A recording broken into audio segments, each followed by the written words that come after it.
Going ahead with duties of an auditor, like I mentioned, पहले हमारे portion में पूरा कंपनीज एक्ट था सेक्शन 139 टू सेक्शन 148 या section 139 to section now they have kept only duties of an auditor which is section 143. तो ये जो duties of an auditor है, this duties is as per the companies, that is as per what companies act. तो यहाँ पे section 143 of the companies act specifies specific duties of auditor of a company in a comprehensive manner. It is noteworthy scope of the duties and auditor has generally been extending over years.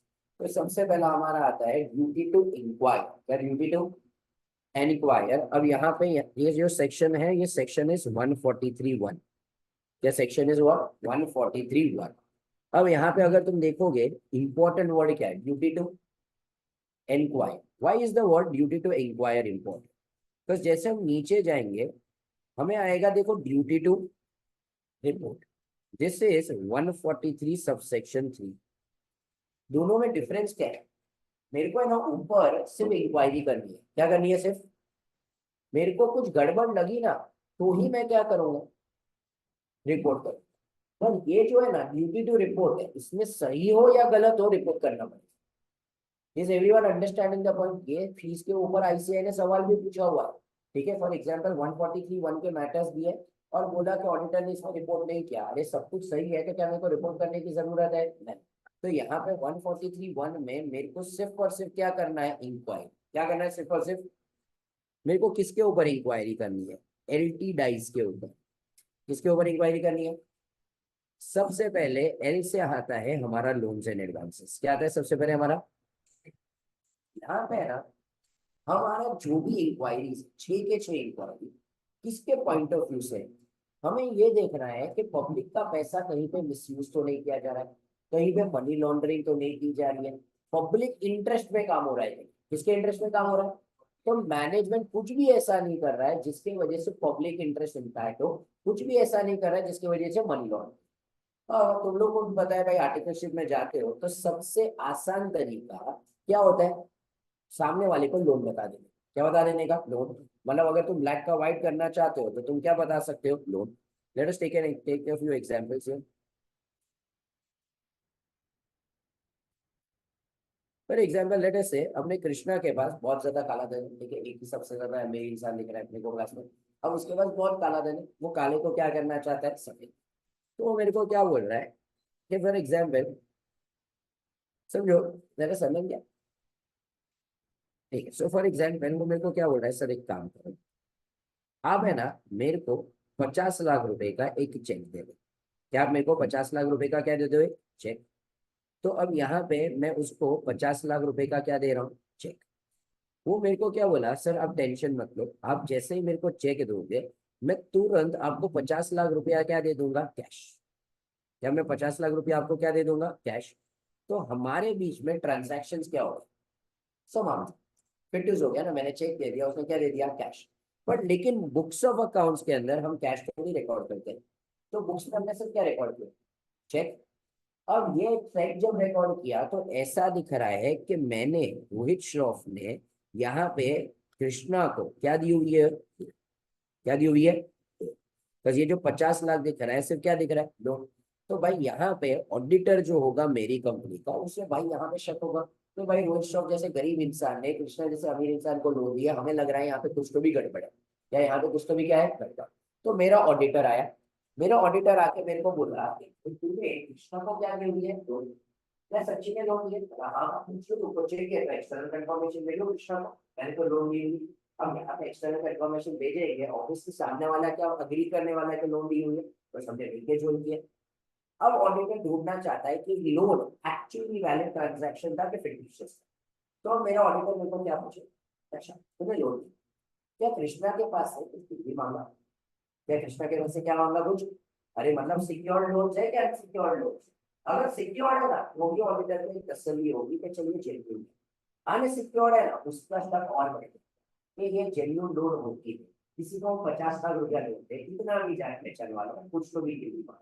मतलब काफी बार है ना हमारे families में भी होते हैं कि भाई मामा चाचा काका भी लोन देते हैं, अगर हम लोग ने उनके पास से 50 लाख की लोन दी है तो काफी बार हमारा गोल्ड हम उनके पास गिरवी रख देते हैं कि भाई जब पैसा चुकाएंगे तो हम देखे जाएंगे। तो भाई यहाँ पे कोई सिक्योरिटी नहीं है तो ऑडिटर को शक लो। ऑडिटर बोला ठीक है चलो भाई तुम्हें यहाँ पे सिक्योरिटी नहीं है। यहाँ पे क्या तूने कृष्णा को कोई इंटरेस्ट चार्ज किया? क्या कृष्णा को क्या चार्ज किया? इंटरेस्ट। इंटरेस्ट ही चार्ज नहीं किया। तो आपको समझ जाएगा यहाँ पे कुछ तो भी गड़बड़ है।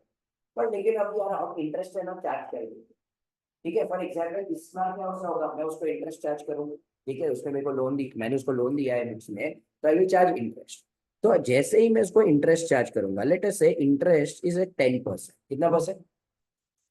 50 lakhs के ऊपर मेरा इंटरेस्ट का अमाउंट कितना आ गया? 5 lakhs। कितना हो गया मेरा? तो 50 lakhs के ऊपर मैंने 10% लगाया। अब ये पैसा मेरे को कृष्णा देगा, चेक देगा, मैं इस बार उसको कैश दे दूंगा। समझा? इस बार उसने मेरे को क्या दिया? चेक, ये बताने के लिए कि उसने क्या दिया? इंटरेस्ट।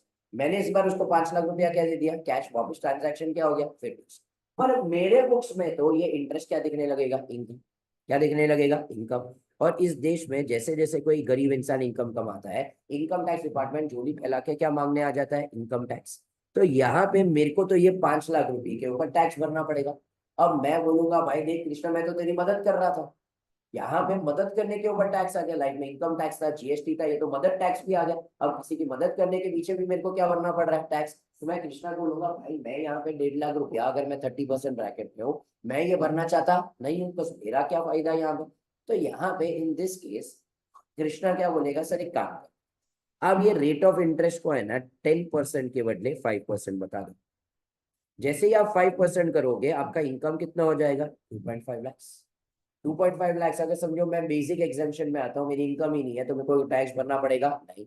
या तो कृष्णा क्या बोलेगा? सर एक काम करो, अगर आप टैक्स ब्रैकेट में आते भी हो, समझो 2.5 लाख रुपए के ऊपर 30% टैक्स आए, कितना आएगा 2.5 लाख के ऊपर 30%? 75,000। तो वो बोल रहा है कि सर 75,000 रुपीज मैं आपको दे दूंगा। क्या 75,000 रुपीज मैं आपको कैश दे दूंगा, आप टैक्स भर दे? कृष्णा क्यों ऐसा बोल रहा है? कृष्णा ने पूरा 50 लाख क्या किया हुआ है? अगर पूरे 50 लाख के ऊपर वो टैक्स भरता, उसका 15 लाख रुपया टैक्स जाने वाला था। यहाँ पे उसका काम कितने में खत्म हो गया? बट लेकिन मेरा जो ऑडिटर आया, अब मेरा ऑडिटर क्या बोल रहा है? मार्केट में अगर तू ये लोन देता तो कितने में देता? हरदीप चाय चाहिए तेरे को? या सबके लिए लेके आ फिर? ज्यादा नहीं पीएगी? या खुद पिएगा बट लेकिन सबके लिए खर्चा करेगा तो?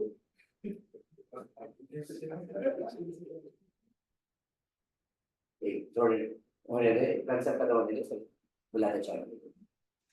तो यहाँ पे हम लोगों ने क्या बोला? In this particular case moral of the story पर इतना ज्ञान दिया था, टाइम पे सो, ये वो करो, एक दिन भी ज्ञान 24 घंटा भी नहीं टिकता है लाइफ में। छोड़ दो लाइफ की no mind. So coming back to this, हम लोग क्या बोल रहे हैं कि इंटरेस्ट 10% के बदले कितना चार्ज किया? कितना चार्ज किया? 5%। तो यहाँ पे ये प्री जुडिशियल हो गया। क्या ये क्या हो गया? प्री जुडिशियल मतलब अगर समझो मेरी कंपनी के शेयर होल्डर्स, ये सारे मेरे कंपनी के शेयर होल्डर्स, अब अगर मैं 10% चार्ज करता कृष्णा को, तो तुम्हें कितना भाई अर्निंग मिलता? 10 लाख। आई मीन 10 लाख के ऊपर परसेंट के हिसाब से मिलता, शेयर होल्डर नुकसान हुआ कि नहीं हो? तो यहाँ पे मेरा ऑडिटर क्या बोलेगा पता है? This is not in the public interest. क्या this is not in the? So यहाँ पे मेरा जो ऑडिटर है वो क्या इंक्वायरी करना चाहता है? whether the loans made by the company is on the basis of, जो पहला हमने बोला था कि सिक्योर्ड है कि सिक्योर्ड नहीं है। पर लॉजिक समझा क्यों ऐसा पूछा? सिक्योरिटी है कि नहीं? And whether the terms on which they have been made are prejudicial to the interest. ठीक है, तो अगर समझो पहले क्या पूछा? सिक्योरिटी है कि नहीं। दूसरा क्या पूछा? टर्म्स की प्रीजुडिशियल है कि नहीं। अगर मैंने 10% के बदले कितना परसेंट चार्ज किया है? 5%, तो वो क्या हो जाएगा? Prejudicial. But are you understanding what is the context of the inquiry? क्यों लोन के ऊपर ये दोनों पॉइंट पूछे? क्योंकि वो देखना चाहता है लोन जेन्यून है कि लोन जेन्यून नहीं। समझ रही है? नेक्स्ट, अब यहाँ पे तो इसने क्या किया भाई? लोन वोन का सब टाइम पास किया। दूसरा कृष्णा बोल रहा है सर इतना सब भी टाइम पास करने की, मेहनत करने की जरूरत नहीं है। मैं क्या कर सकता हूँ? एक झूठा मोटा क्या कर दूंगा? कमीशन की एंट्री पास कर दूंगा। ठीक है, मैं ऐसा बता दूंगा for example commission account debit to commission payable to Rohit Shroff. ठीक है, फॉर एग्जाम्पल मैं कितना बता दूंगा, 5 लाख रुपया, क्या बता दूंगा, 5 लाख। तो 50 लाख का लोन, ये वो सारे चेक्स घुमाने का मगनमारी नहीं, हम झूठा मोटा एंट्री पास करेंगे, commission account debit to commission payable to Rohit Shroff. But आगे जाके भाई यहाँ पे तो हम लोग ने commission account to commission payable to Rohit Shroff कर दिया, आगे जाके एंट्री क्या होना चाहिए, commission payable to Rohit Shroff account to क्या होना चाहिए, बैंक, मतलब उसको एक्चुअली पे भी करना पड़ेगा। बोला सर मैं ये पे करूंगा ही नहीं, ऐसा कोई एंट्री बुक्स में आएगा। सिर्फ पहला वाला एंट्री जो अप्रूवल का था, ये अप्रूवल का एंट्री है, commission account debit to commission pay, commission is a nominal account, इधर चला गया मेरे पीएनएल अकाउंट के डेबिट में, प्रॉफिट क्या हो गया कम, टैक्स भी क्या हो गया कम। तो यहाँ पे इन दिस पर्टिकुलर केस का ये ट्रांजैक्शन जेन्युइनली हुआ है, ये transaction is a mere book entry, ये transaction is a mere book entry, ऐसा कोई ट्रांजैक्शन हुआ ही नहीं। तो अब यहाँ पे ऑडिटर देखो क्या देखना चाहता है, एलटी डाइज में से अब टी वाला पॉइंट, वो क्या देखना चाहता है, वेदर द ट्रांजैक्शंस, क्या whether the of the company are represented by merely by a book entry and are prejudicial to the interest of the। तो हमें देखना है कि जो भी ट्रांजैक्शन है प्रीजुडिशियल है कि ट्रांजैक्शन प्रीजुडिशियल, क्या समझा पब्लिक को ये, ठीक है। तो यहाँ पे merely by बुक एंट्री है एंड क्या वो प्रीजुडिशियल है, क्या वो क्या है, प्रीजुडिशियल, मतलब यहाँ पे प्रीजुडिशियल कब होगा, समझो हम लोग ने कमीशन पे किया, जेन्युइनली कमीशन पे किया, समझो हम लोग रियल एस्टेट वाले लोग, क्या हम क्या थे, रियल एस्टेट वाले कितना कमीशन पे करते हैं, 1% पे करते हैं। अब 1% के बदले यहाँ पे दिख रहा है हम लोग ने 4% कमीशन पे किया, तो ये वापस क्या हो जाएगा, प्रीजुडिशियल। तो यहाँ पे मैं वापस दो इंक्वायरी कर रहा हूँ ट्रांजैक्शन के लिए कि क्या ये बुक एंट्री है, दूसरा क्या वो प्रीजुडिशियल है। फॉर एग्जाम्पल लेट अस से रियल एस्टेट में 1% ब्रोकरेज के बदले हम लोग ने कितना ब्रोकरेज दे दिया, 4%, तो ये क्या हो जाएगा, प्रीजुडिशियल। क्या समझ रहे हैं पब्लिक को ये, पक्का, ठीक है। तो पहले में कृष्णा ने क्या जोड़ करने की कोशिश की, उसने बोला सर 50 लाख का चेक दे दो, मैं 50 लाख कैश दूंगा, लोन बताते। सेकंड वाले में उसने क्या बोला कि ट्राई करते हैं कि छोटा मोटा किसकी एंट्री पास कर देते कमीशन, पर दोनों में उसका काम हुआ क्या। अब वहां पे वो एक तीसरा स्कीम बनाता है, वो क्या सोचता है कि सर एक काम कर,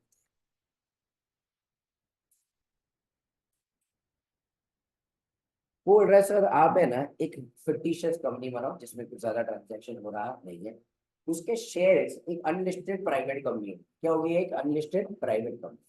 अब यहाँ पे कृष्णा क्या करेगा, ये जो भी अनलिस्टेड प्राइवेट कंपनी है, लेट अस से आरएस प्राइवेट लिमिटेड, क्या आरएस प्राइवेट लिमिटेड कोई एक्चुअल कंपनी है जिसमें कोई धंधा हो रहा है, बट लेकिन ऐसे ही बना के रखा है। अब ये इसके क्या खरीदेगा, शेयर्स, क्या खरीदेगा, शेयर्स। तो शेयर्स को बाई किया उसने, फॉर एग्जाम्पल लेट्स से उसने 10,000 शेयर्स बाई किए, हर एक शेयर्स कितने के ऊपर बाई किए, 1,000, कितना हो गया 10,000 इंटू 1,000, जेब का पब्लिक है भाई, जाग जाओ, कितना हो गया, 1 करोड़। अब यहाँ पे वो क्या करेगा, यही शेयर्स को आगे जाके बेचेगा, कितने शेयर्स थे, अब इसको बेचा उसने कितने में, 500। अब एक्चुअली ये जो बेचा ना उसने 500 में, ये 500 में नहीं बेचा था, एक्चुअली इसने क्या किया, 1,000 का शेयर है, अब इसने 500 रुपया जिसको भी बेचा ना उसके पास से कैसे ले लिया, कैश, और 500 रुपया कैसे बताया, बैंक में। तो बुक्स में सिर्फ क्या रिकॉर्ड हुआ कि शेयर कितने में बेचा, 500 में। तो अब यहाँ पे ये बेचा कितने में उसने, 50 लाख। तो अब उसे 50 lakhs का क्या हो गया, कैपिटल लॉस, क्या हो गया उसे, कैपिटल लॉस। लेटेस्ट से उसके पास ऑलरेडी कैपिटल गेन था, क्या उसके पास ऑलरेडी क्या था, कैपिटल गेन, कितने का कैपिटल गेन था, 50 लाख। अब उसके सामने उसने ये सेट ऑफ कर दिया कैपिटल लॉस, तो अब टैक्सेबल क्या आ गया, मेरे को बताओ क्या ये कैपिटल लॉस सच्ची में हुआ क्या, नहीं, उसने क्या किया, शेयर्स खरीदा, सस्ते में बेचा, क्या एक्चुअली सस्ते में बेचा, क्या नहीं, ये जान पहचान वाले के साथ उसने ट्रांजैक्शन करके बुक्स में फिक्टिशियस लॉस बताया, क्या बुक्स में क्या बताया, जस्ट सो दैट अब यहाँ पे उसका प्रॉफिट क्या हो जाए, कम, जो 50 लाख के ऊपर उसे क्या बनना था, कैपिटल गेन, उससे कैपिटल गेन बनने की जरूरत। अब यहाँ पे वापस ऑडिटर इसीलिए क्या इंक्वायरी करने आएगा, ठीक है, यहाँ पे तो देखना चाहेगा whether the company not being an investment company और a banking company, whether so much assets of the company consist of shares, debentures or other security sold at a price less than which they were purchased। तो यहाँ पे shares को बेचा गया है at a price less than which they were purchase, यहाँ पे खरीदा कितने में था, 1,000, पर बेचा कितने में? 500। तो जहां पे भी शेयर्स को जितने में खरीदा था, शेयर्स डिबेंचर्स बॉन्ड को जितने में खरीदा था उससे कम में बेचा, तो ऑडिटर एक बार के लिए इसके ऊपर क्या करेगा? Have you understood the logic? See unfortunately public को है ना इसका लॉजिक कंसेप्ट ही नहीं पता है। इनफैक्ट काफी सारे लोग तो ऐसे ही सोचते हैं कि हाँ हाँ भाई काफी बार तो शेयर प्राइसेस ऊपर नीचे होते हैं, तो हो गया लॉस में बेचा, इसमें इंक्वायरी में कुछ ज्यादा आने वाला नहीं है। If you understand the logic कि मैं क्यों इंक्वायरी कर रहा हूँ, तो तुम्हें वहां पे भाई गलती ढूंढने के चांसेस है। तो मैं क्यों इंक्वायरी कर रहा हूँ यहाँ पे? बस मेरे को लग रहा है ये ट्रांजैक्शन जेन्यून ही नहीं है, ये ट्रांजैक्शन ही क्या है? फिटिशियस। पर लेकिन स्टार्टिंग में वो लोग ने लाइन में क्या डाला? Weather the company is not an investment company और अरे इन्वेस्टमेंट कंपनी और बैंकिंग कंपनी का तो आए दिन का काम है ना लोगों के शेयर्स खरीदना बेचना, वहां पे तो ये बहुत रूटीन में हो सकता है, तो वहां पे हमें ये इंक्वायरी करने की जरूरत नहीं है। बट अदर देन इन्वेस्टमेंट और बैंकिंग कंपनी में अगर शेयर्स खरीदे और उसको सस्ते में बेचे गए तो मैं उसके ऊपर क्या करूंगा? अब सिर्फ तुम्हारे ज्ञान के लिए ये ज्यादा करके हमको इंक्वायरी कब करेंगे पता है? जब शेयर्स अनलिस्टेड है। जब शेयर्स क्या है? अगर लिस्टेड है ना, तो वहां पे है ना after a point of time मैं एज एन ऑडिटर कुछ जो भी लिखा। ठीक है, अभी लिस्टेड में तो जो है वो तो मार्केट में जो प्राइस है उसके ऊपर बेचे, वहां पे कैश चेक का कोई ट्रांजैक्शन होने वाला नहीं है। अब वहां पे मैं ऑलरेडी जो बंदा शेयर्स को मैनिपुलेट कर रहा है, हम लोग ने किसी को अपॉइंट करके रखा है कि तू शेयर्स को मैनिपुलेट कर, उसके साथ मेरा कोई ट्रांजैक्शन है तो बात अलग है। तो यहाँ पे ये ज्यादा करके इंक्वायरी कब होती है? जब शेयर्स क्या होते हैं? अनलिस्टेड। तो ये वाला कौन सा पॉइंट हो गया? आई से इन्वेस्टमेंट। क्या हो गया? आई से।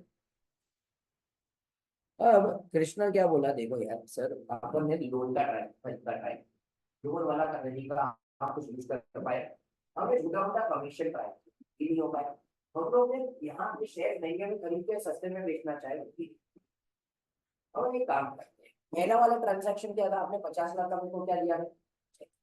ये आपके बुक्स पे क्या दिख रहा था कि आपने मेरे को 50 लाख का क्या दिया है? लोन। इसके लिए उसके ऊपर आपके पास से क्या मांगा जा रहा था? इनकम टैक्स, क्योंकि उसके ऊपर इंटरेस्ट आता है। तो बोल रहे सर उसी ट्रांजैक्शन को है ना अपन थोड़ा ट्वीक करते हैं, आप मेरे को वापस क्या करो? 50 लाख रुपया दो। तो अब मैं उसको वापस क्या दूंगा? 50 लाख रुपए। अब इस बार मैं उसको वापस क्या दूंगा? 50 लाख रुपए का चेक। वो मेरे को सामने से 50 लाख रुपया क्या दे देगा? कैश। तो मैं बोला भाई ये तो सब कुछ सेम ही हो रहा है, डिफरेंस क्या हो रहा है? वो बोला सर इस बार जब लोग पूछने आएंगे कि आपने मेरे को 50 लाख क्यों दिया है, आप इस बार ऐसा मत बोलना कि आपने मेरे को लोन दिया है, आप ऐसा बोलना कि आपने मेरे पास डिपॉजिट रखा है।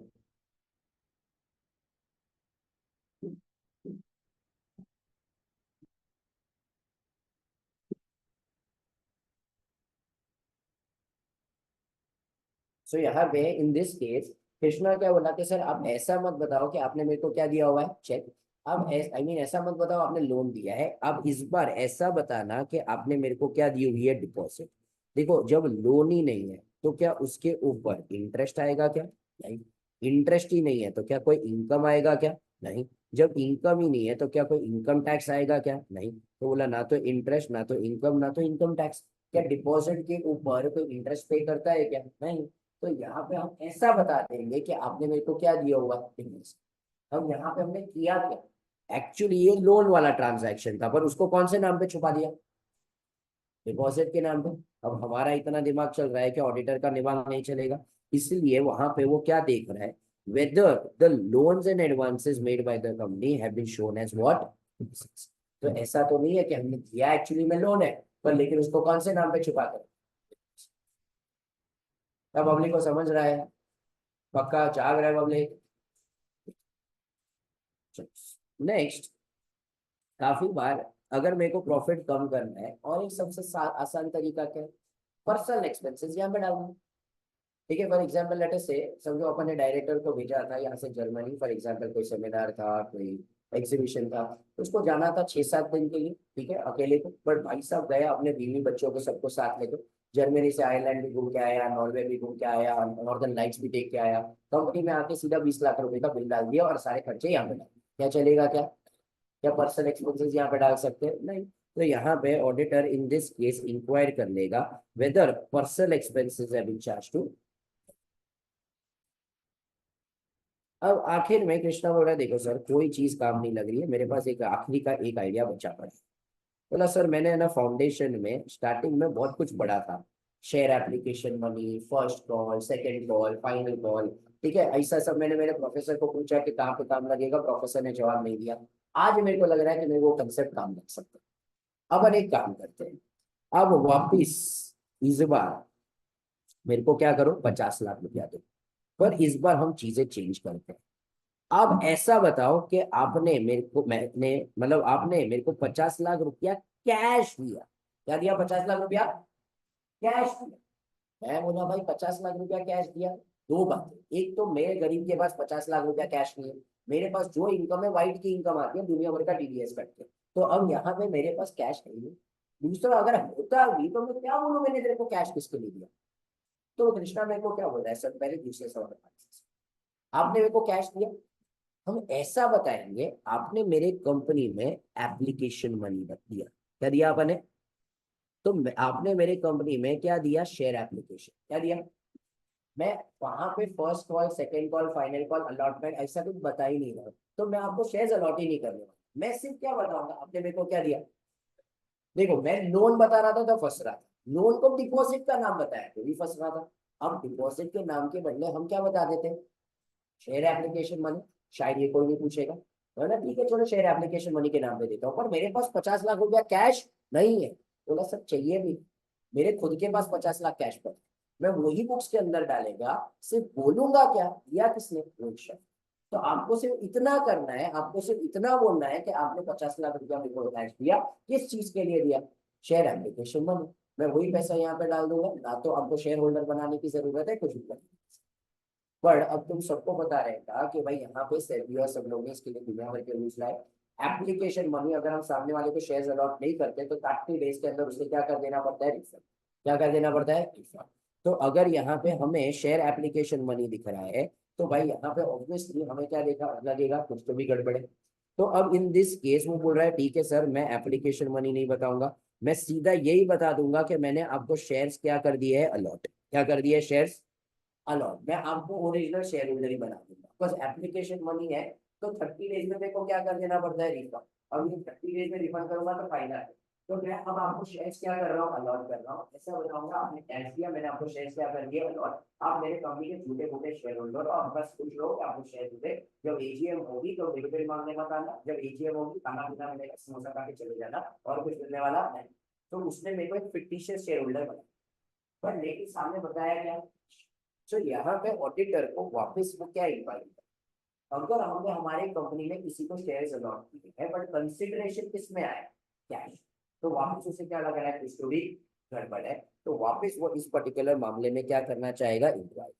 तो where it is stated in the books of accounts that the shares have been allotted for what? Cash. whether the cash has actually been received, तो मेरे को देखना है एज एन ऑडिटर क्या कैश एक्चुअली आया। and if no cash has actually been received, whether the position stated in the books and the balance sheet is regular and not misleading। तो अगर cash आया ही नहीं है तो भाई इन दैट केस हमें देखना है कि जो भी चीज बताई है क्या वो रेगुलर है, मिसलीडिंग मतलब सफिशिएंट इंफॉर्मेशन। तो और हमें इसके बारे में इंक्वायरी इसके बारे में मैं समझा बहुत कोई understood the logic and the context में हम ये सारी चीज को रिक्वायर कर रहे हैं। मुझे ये चीज लिख लिया है कि क्या लिखना बाकी सब तक।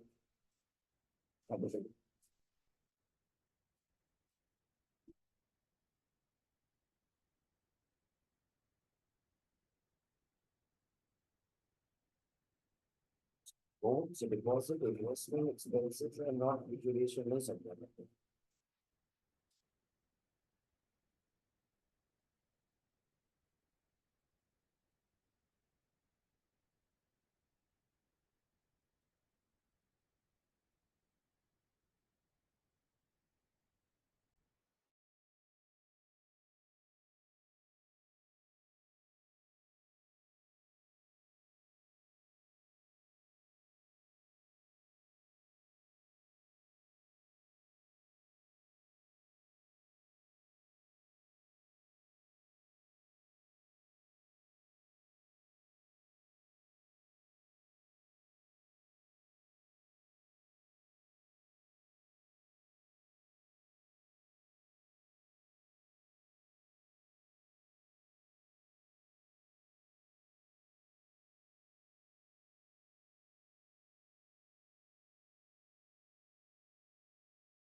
सो यहाँ पे इन दिस केस मेरे को यहाँ पे अगर कुछ गड़बड़ लगी तो ही रिपोर्ट करना है, वरना रिपोर्ट करने की कोई भी जरूरत नहीं। ठीक है, तो यहाँ when you go to 143 subsection 3, वहां पे क्या आएगा, ड्यूटी टू रिपोर्ट। अब वेदर यू आर सेटिस्फाइड और you are not satisfied, you are going to report in both the circumstances, but here you will report only if you think so. ठीक है, in case the content of the audit report will remain exactly the same as the fire and apply in deciding whether or not the reference is to be made. In our opinion, it is in the light that the auditor has considered the duties under 143. ठीक है, तो ये नीचे वाले जो भी points है उसका हमारे लिए कोई रेलेवेंस नहीं है, तो उसे काटना चाहो तो काट सकते हो। एग्जाम में सिर्फ इतना लिखना है कि भाई यहाँ पे if we are satisfied तो हम रिपोर्ट करने वाले नहीं। Therefore, it could be said that the auditor should make a report to the members in case he finds answer to the any of the matter in adverse. तो अगर कुछ इसमें problem है तो ही हम रिपोर्ट करेंगे, वरना हम रिपोर्ट करने वाले। ठीक है, 5 मिनट की सांस ले लो, चाय P low, coffee P low, जल्दी से थोड़ा जाग के। अनफॉर्चुनेटली तो अकेला सो रहा है, तेरी वजह से ब्रेक ले रहा हूँ, बाकी सब लोग जाग रहे हैं, मैं और आधा घंटा खींच सकता था। जल्दी जल्दी जाओ चाय पी लो फटाफट। तो 143 तो अभी आएगा, उसमें हम कैसे करते हैं।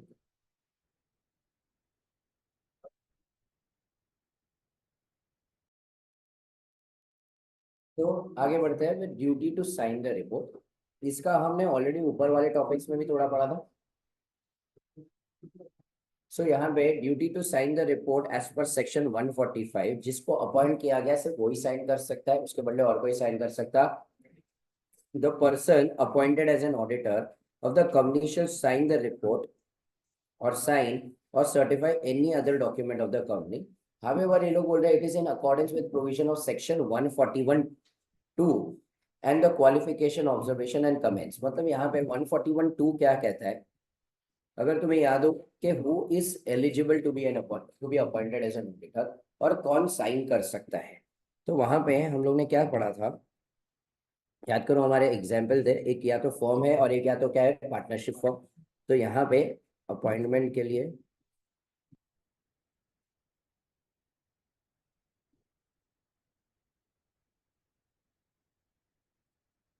समझो वो सोल प्रोप्राइटर है या तो क्या है, पार्टनरशिप फॉर्म। तो यहाँ पे वो सोल प्रोप्राइटर है तो वो खुद क्या होना चाहिए, सीए प्लस क्या होना चाहिए, सीओबी। पार्टनरशिप फॉर्म में मेजॉरिटी पार्टनर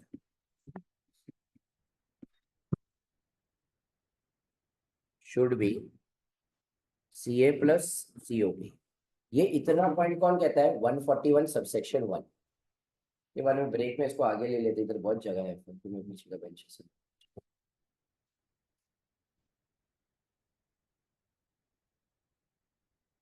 ठीक है, सो यहाँ पे हम लोग क्या बोल रहे हैं कि ये जो वाला जो पार्ट है कि सोल प्रोपराइटर क्या होना चाहिए, सीए प्लस सीओबी।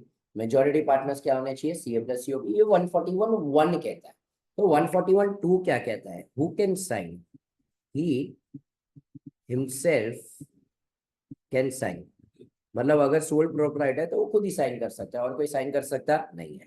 पर यहाँ पे कौन साइन कर सकता है, only partner who is CA plus COB can sign. मतलब यहाँ पे क्या बोला हुआ है, मेजॉरिटी पार्टनर्स क्या होने चाहिए, सीए प्लस सीओबी। अगर तुम्हें याद हो कि इंटरसी में हम एग्जाम्पल लेते थे, 3 पार्टनर है, पीयूष गोयल जी, कुमार मंगलम बिरला जी, दिशा पटनी। अब पीकेडीएन कंपनी है, मेजॉरिटी पार्टनर्स क्या हो गए, सीए प्लस सीओबी। पर क्या दिशा पटनी रिपोर्ट को साइन कर सकती है क्या, नहीं, क्योंकि वो सीए प्लस सीओबी नहीं। तो यहाँ पे 145 भी देखना है, 141(2) भी क्या देखना है। नेक्स्ट उसकी और जिम्मेदारी क्या है, that he will have to comply with the auditing standards. क्या will have to comply with the.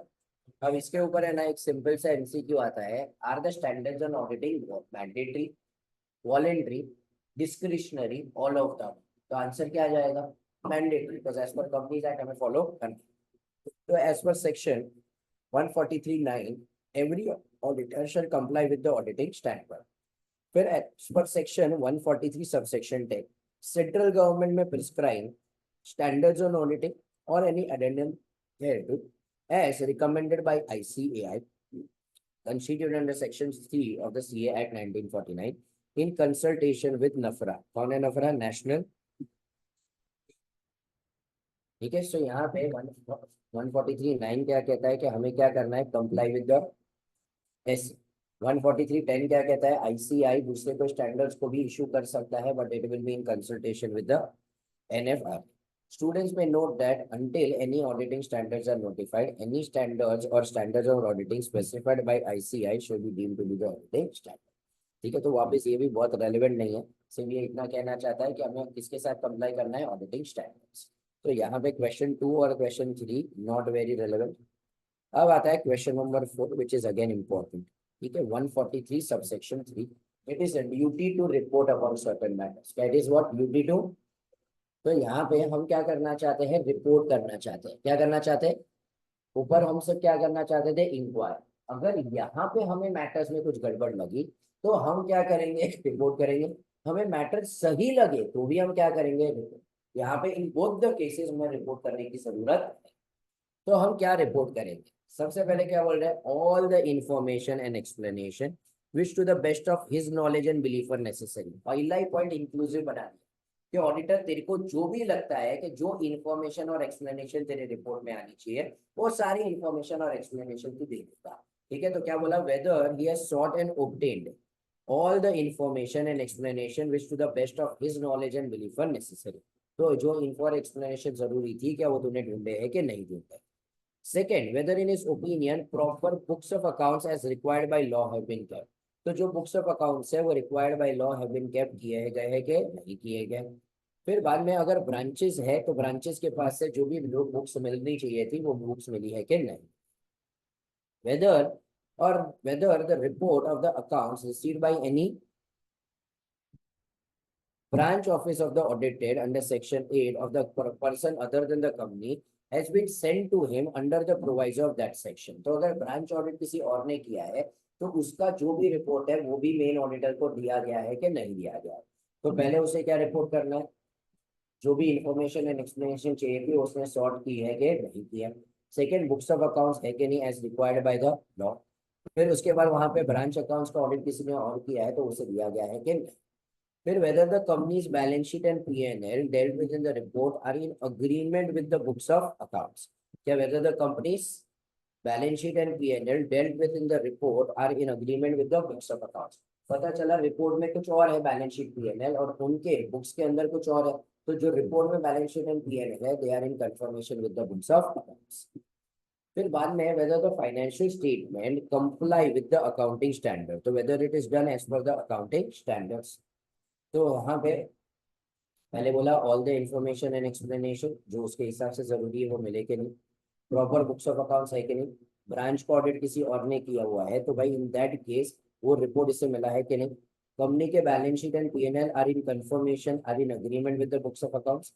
फिर इसके हिसाब से कहे गए है अकाउंटिंग स्टैंडर्ड। फिर बाद में जो भी डायरेक्टर्स ऑफ द कंपनी है, क्या जो भी डायरेक्टर्स ऑफ द कंपनी है, सॉरी एफ वाला पॉइंट रह गया, ऑब्जर्वेशन और comments of the auditor on the financial transaction और matters that have what adverse effects on the functioning of the company.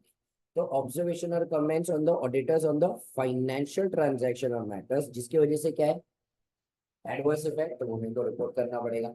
फिर बाद में मेरे को देखना है क्या कोई भी डायरेक्टर डिस्क्वालिफाइड है, क्या कोई भी डायरेक्टर क्या है, तो डिस्क्वालिफिकेशन, जैसे ऑडिटर का डिस्क्वालिफिकेशन है, डायरेक्टर का disqualification is given under 164(2), that is given under what. तो मेरे को देखना है कि क्या वहां पे कोई ऑडिटर, कोई भी डायरेक्टर है क्या वो डिस्क्वालिफाइड है।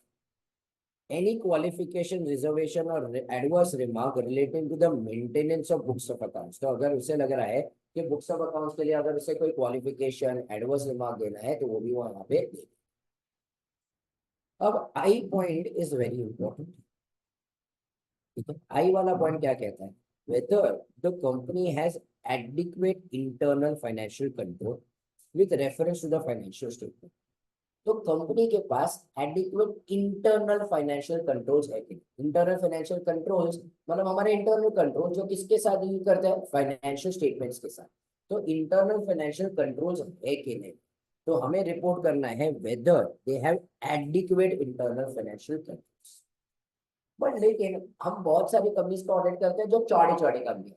क्या होती है भाई, एक चौड़ी चौड़ी कंपनी, समझो एक सोल प्रोपराइटर है, ठीक है, फॉर एग्जाम्पल लेट अस से एक sole proprietor which is converted into what, private limited.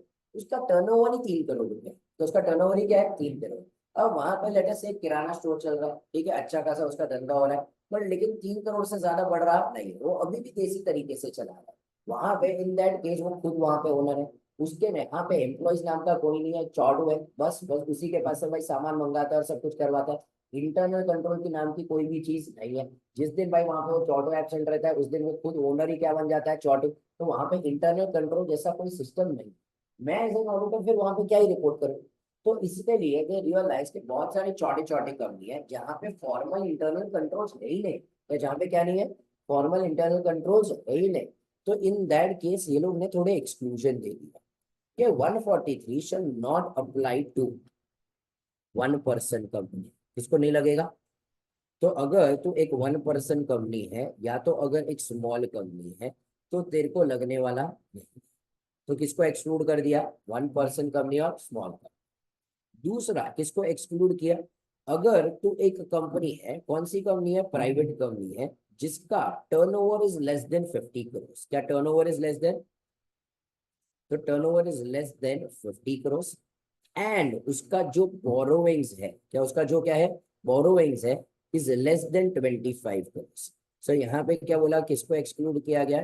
Turnover is less than 50 crore as per the latest audited financial statement, और borrowings is less than 25 crore. तो तुम्हें क्या कर दिया गया है, बट लेकिन ये किसकी बात कर रहे हैं अपन यहाँ पे? Private company. पब्लिक कंपनी में ऐसा सब हम देखने वाले नहीं। तो प्राइवेट कंपनी जो चौड़ी चौड़ी कंपनी है उसको एक्सक्लूड किया है। तो कौन सी प्राइवेट कंपनी? तू अगर 1 person या स्मॉल है तो तेरे को एक्सक्लूड कर दिया। तेरा टर्नओवर 50 करोड़ से कम है एंड तेरा बोरोइंग्स 25 करोड़ से कम है। यहाँ पे थोड़ी मुद्दे की बात क्या है पता है? This is and condition, this is what, मतलब तेरा टर्नओवर भी कम होना चाहिए, बोरोइंग भी कम होना चाहिए, तो ही तेरे को एक्सक्लूड करेंगे। दूसरा, सी इतना गहराई में आईसीए जाने नहीं वाला है, पर यहाँ पे ना लेस देन और इक्वल टू नहीं बोला, हर जगह पे लिमिट्स लेस देन और इक्वल टू होती है। यहाँ पे वो लोग ने क्या बोला हुआ है, लेस देन।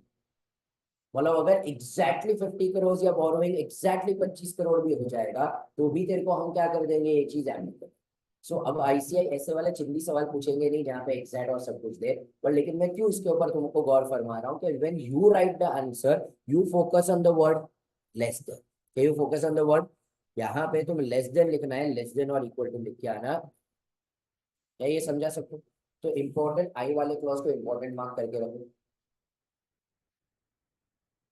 ठीक है। Expect a question based on this. पहले वाला सारा चीज ऐसा इन जनरल पूरा पूछ सकते हैं, पर ये आई वाला पॉइंट है जिसके ऊपर स्पेसिफिकली अलग से क्या आ सकता है, सब।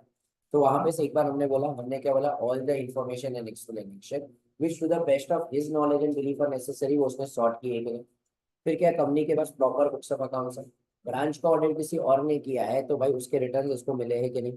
फिर उसके बाद कंपनी के पीएनएल बैलेंस शीट किसके हिसाब से, बुक्स ऑफ अकाउंट्स के हिसाब से, whether it is done as per what accounting standard.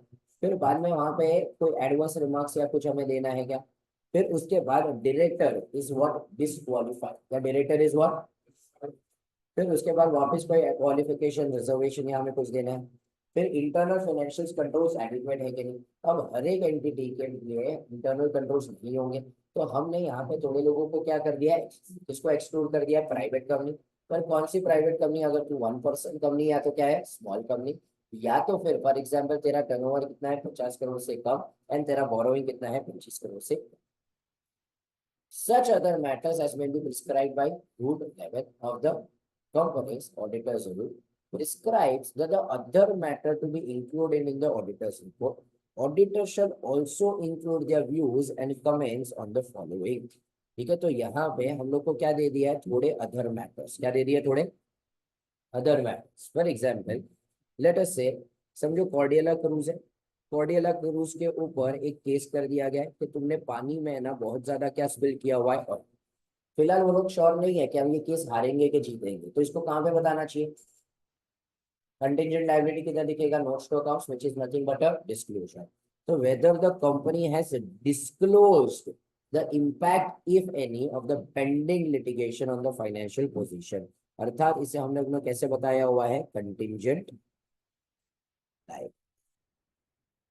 Second, अगर हमें पता है कि भाई फ्यूचर में हमारे ऊपर यहाँ पे पेनल्टी डाल दी गई है 10 करोड़ की, हमें भी पता है कॉर्डिला क्रूज को भी पता है पानी में ऑयल स्पिल किया है, 10 करोड़ में से 7 करोड़ तो भरना ही पड़ेगा, तो हमें वो 7 करोड़ की क्या क्रिएट करनी चाहिए। तो whether the company has made provision as required under law और द अकाउंटिंग स्टैंडर्ड। लॉ अपन ने पढ़ा, कौन सा वाला लॉ यहाँ पे लगता है, सेक्शन 128 एंड सेक्शन 129। ठीक है, तुम्हारा अकाउंटिंग स्टैंडर्ड कौन सा लगता है, AS 29। याद करो प्रोविजन और सारी चीज। For material forcible losses if any on the long term contract during the derivative. तो पहले अपन ने क्या बोला, अगर समझो हमारे ऊपर कोई पेंडिंग लिटिगेशन है, तो उसका फाइनेंशियल इम्पैक्ट डिस्क्लोज किया गया। अगर हमें पता है आगे जाके हमें प्रोविजन क्रिएट करनी ही पड़ेगी, तो इन दैट केस हम लोग ने वो प्रोविजन क्रिएट की है कि नहीं। फिर उसके बाद फॉर एग्जाम्पल लेट अस से, समझो हमारा जो एक कोई शेयर होल्डर है, हमें डिविडेंड उन्हें देना पड़ता है। डिविडेंड क्या बोला गया, as soon as dividend is declare, हमें उसे पे करना पड़ेगा 14 डेज के अंदर। बट कोई शेयर होल्डर ट्रेसेबल नहीं है, या कोई शेयर होल्डर क्या नहीं है, फॉर एग्जाम्पल कोई शेयर होल्डर था जिसने क्या कर दिया, अपना बैंक अकाउंट चेंज कर दिया, नया बैंक अकाउंट हमें पता ही नहीं है। वो यहाँ से लंदन जा चुका है, उसने यहाँ के बैंक अकाउंट बंद कर दिया, वो ट्रेसेबल ही नहीं है, उसका एड्रेस भी हमारे पास नहीं है। भाई कोई एक शेयर होल्डर था, भगवान को प्यारा हो गया, अब उसके लीगल हेड कौन है वो उनको पता ही नहीं है, तो हम उसे डिविडेंड पे कर पा रहे नहीं। तो हमें लॉ में बोला गया है कि ये पैसे को क्या करना चाहिए, 7 साल के लिए एक अलग अकाउंट में डाल के रखना चाहिए। कितने साल के लिए, पर 7 साल के बाद भी अगर कोई पैसा मांगने नहीं आया तो उसको एक चंदे में डाल देना चाहिए। चंदे का नाम क्या है, इन्वेस्टर एजुकेशन प्रोटेक्शन फंड। क्या है ये चंदा, गवर्नमेंट किसके लिए यूज करता है, ये सारे इन्वेस्टर्स को एजुकेट करने के लिए कि भाई देख, अगर तू बैंक अकाउंट चेंज कर रहा है तो इंटीमेट कर, कोई भगवान को प्यारे हो गए बिल देख के भाई तेरे नाम पे शेयर्स को ट्रांसफर करवा, XYZ। तो यहाँ पे अगर समझो 7 साल में भी कोई पैसा मांगने नहीं आया, तो मेरे को इसको कहाँ ट्रांसफर करना है, इन्वेस्टर एजुकेशन प्रोटेक्शन फंड। यहाँ पे मेरे को एज एन ऑडिटर सिर्फ इतना रिपोर्ट करना है कि ये फंड में ट्रांसफर करने में कोई डीले को नहीं, क्या ये फंड में ट्रांसफर करने में क्या नहीं हुआ। तो whether there has been delay, क्या whether there has been in transferring the amounts required to be transferred to the investor education protection fund by the, मैं समझ रहा है पब्लिक को, ये 3 पॉइंट्स अपन ने अदर पॉइंट्स में पढ़े। पहला वाला क्या बहुत बड़ा, whether the company has disclosed the impact if any of the pending litigations, फिर क्या प्रोविजंस क्रिएट की हुई है, और IEF में पैसा डालने में कोई डिले तो नहीं। अब नीचे वाला पॉइंट, तुम्हारे वो कंपनी साइड में अमेंडमेंट आ गया था, आया था। चलो बताओ क्या कहना चाहते हो फिर, आया है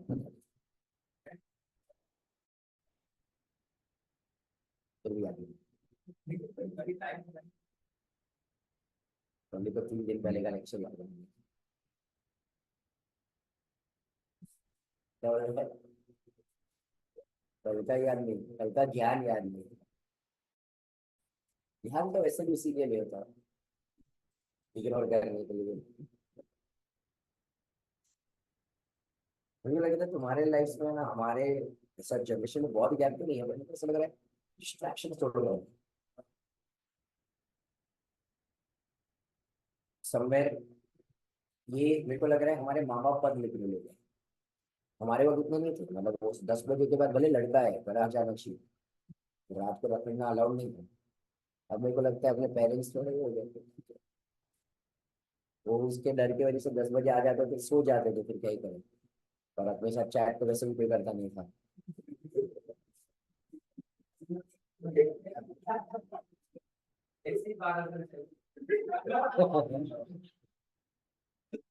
चलो चलो रीड करके बताओ मेरे को पहला पॉइंट क्या कहना चाहता है। हमें रीड करना, ऑनलाइन नहीं बैठा है तू, दिख रहा है मेरे को तू। तो ऑनलाइन की आदत पड़ गई ना पब्लिक को, कि जब भी ऐसा कुछ बोला अपने को टीम ब्रेक मारने का।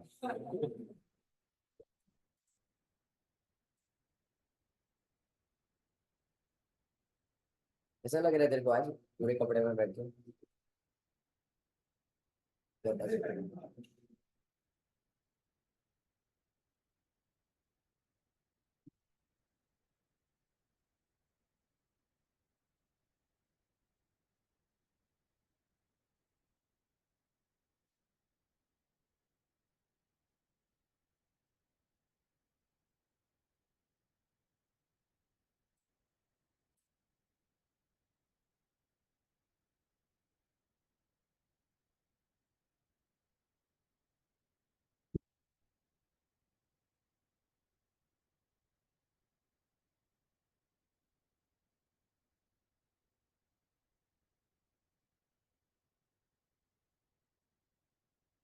चलो जल्दी बोलो यार, कोई तो ट्राई करो।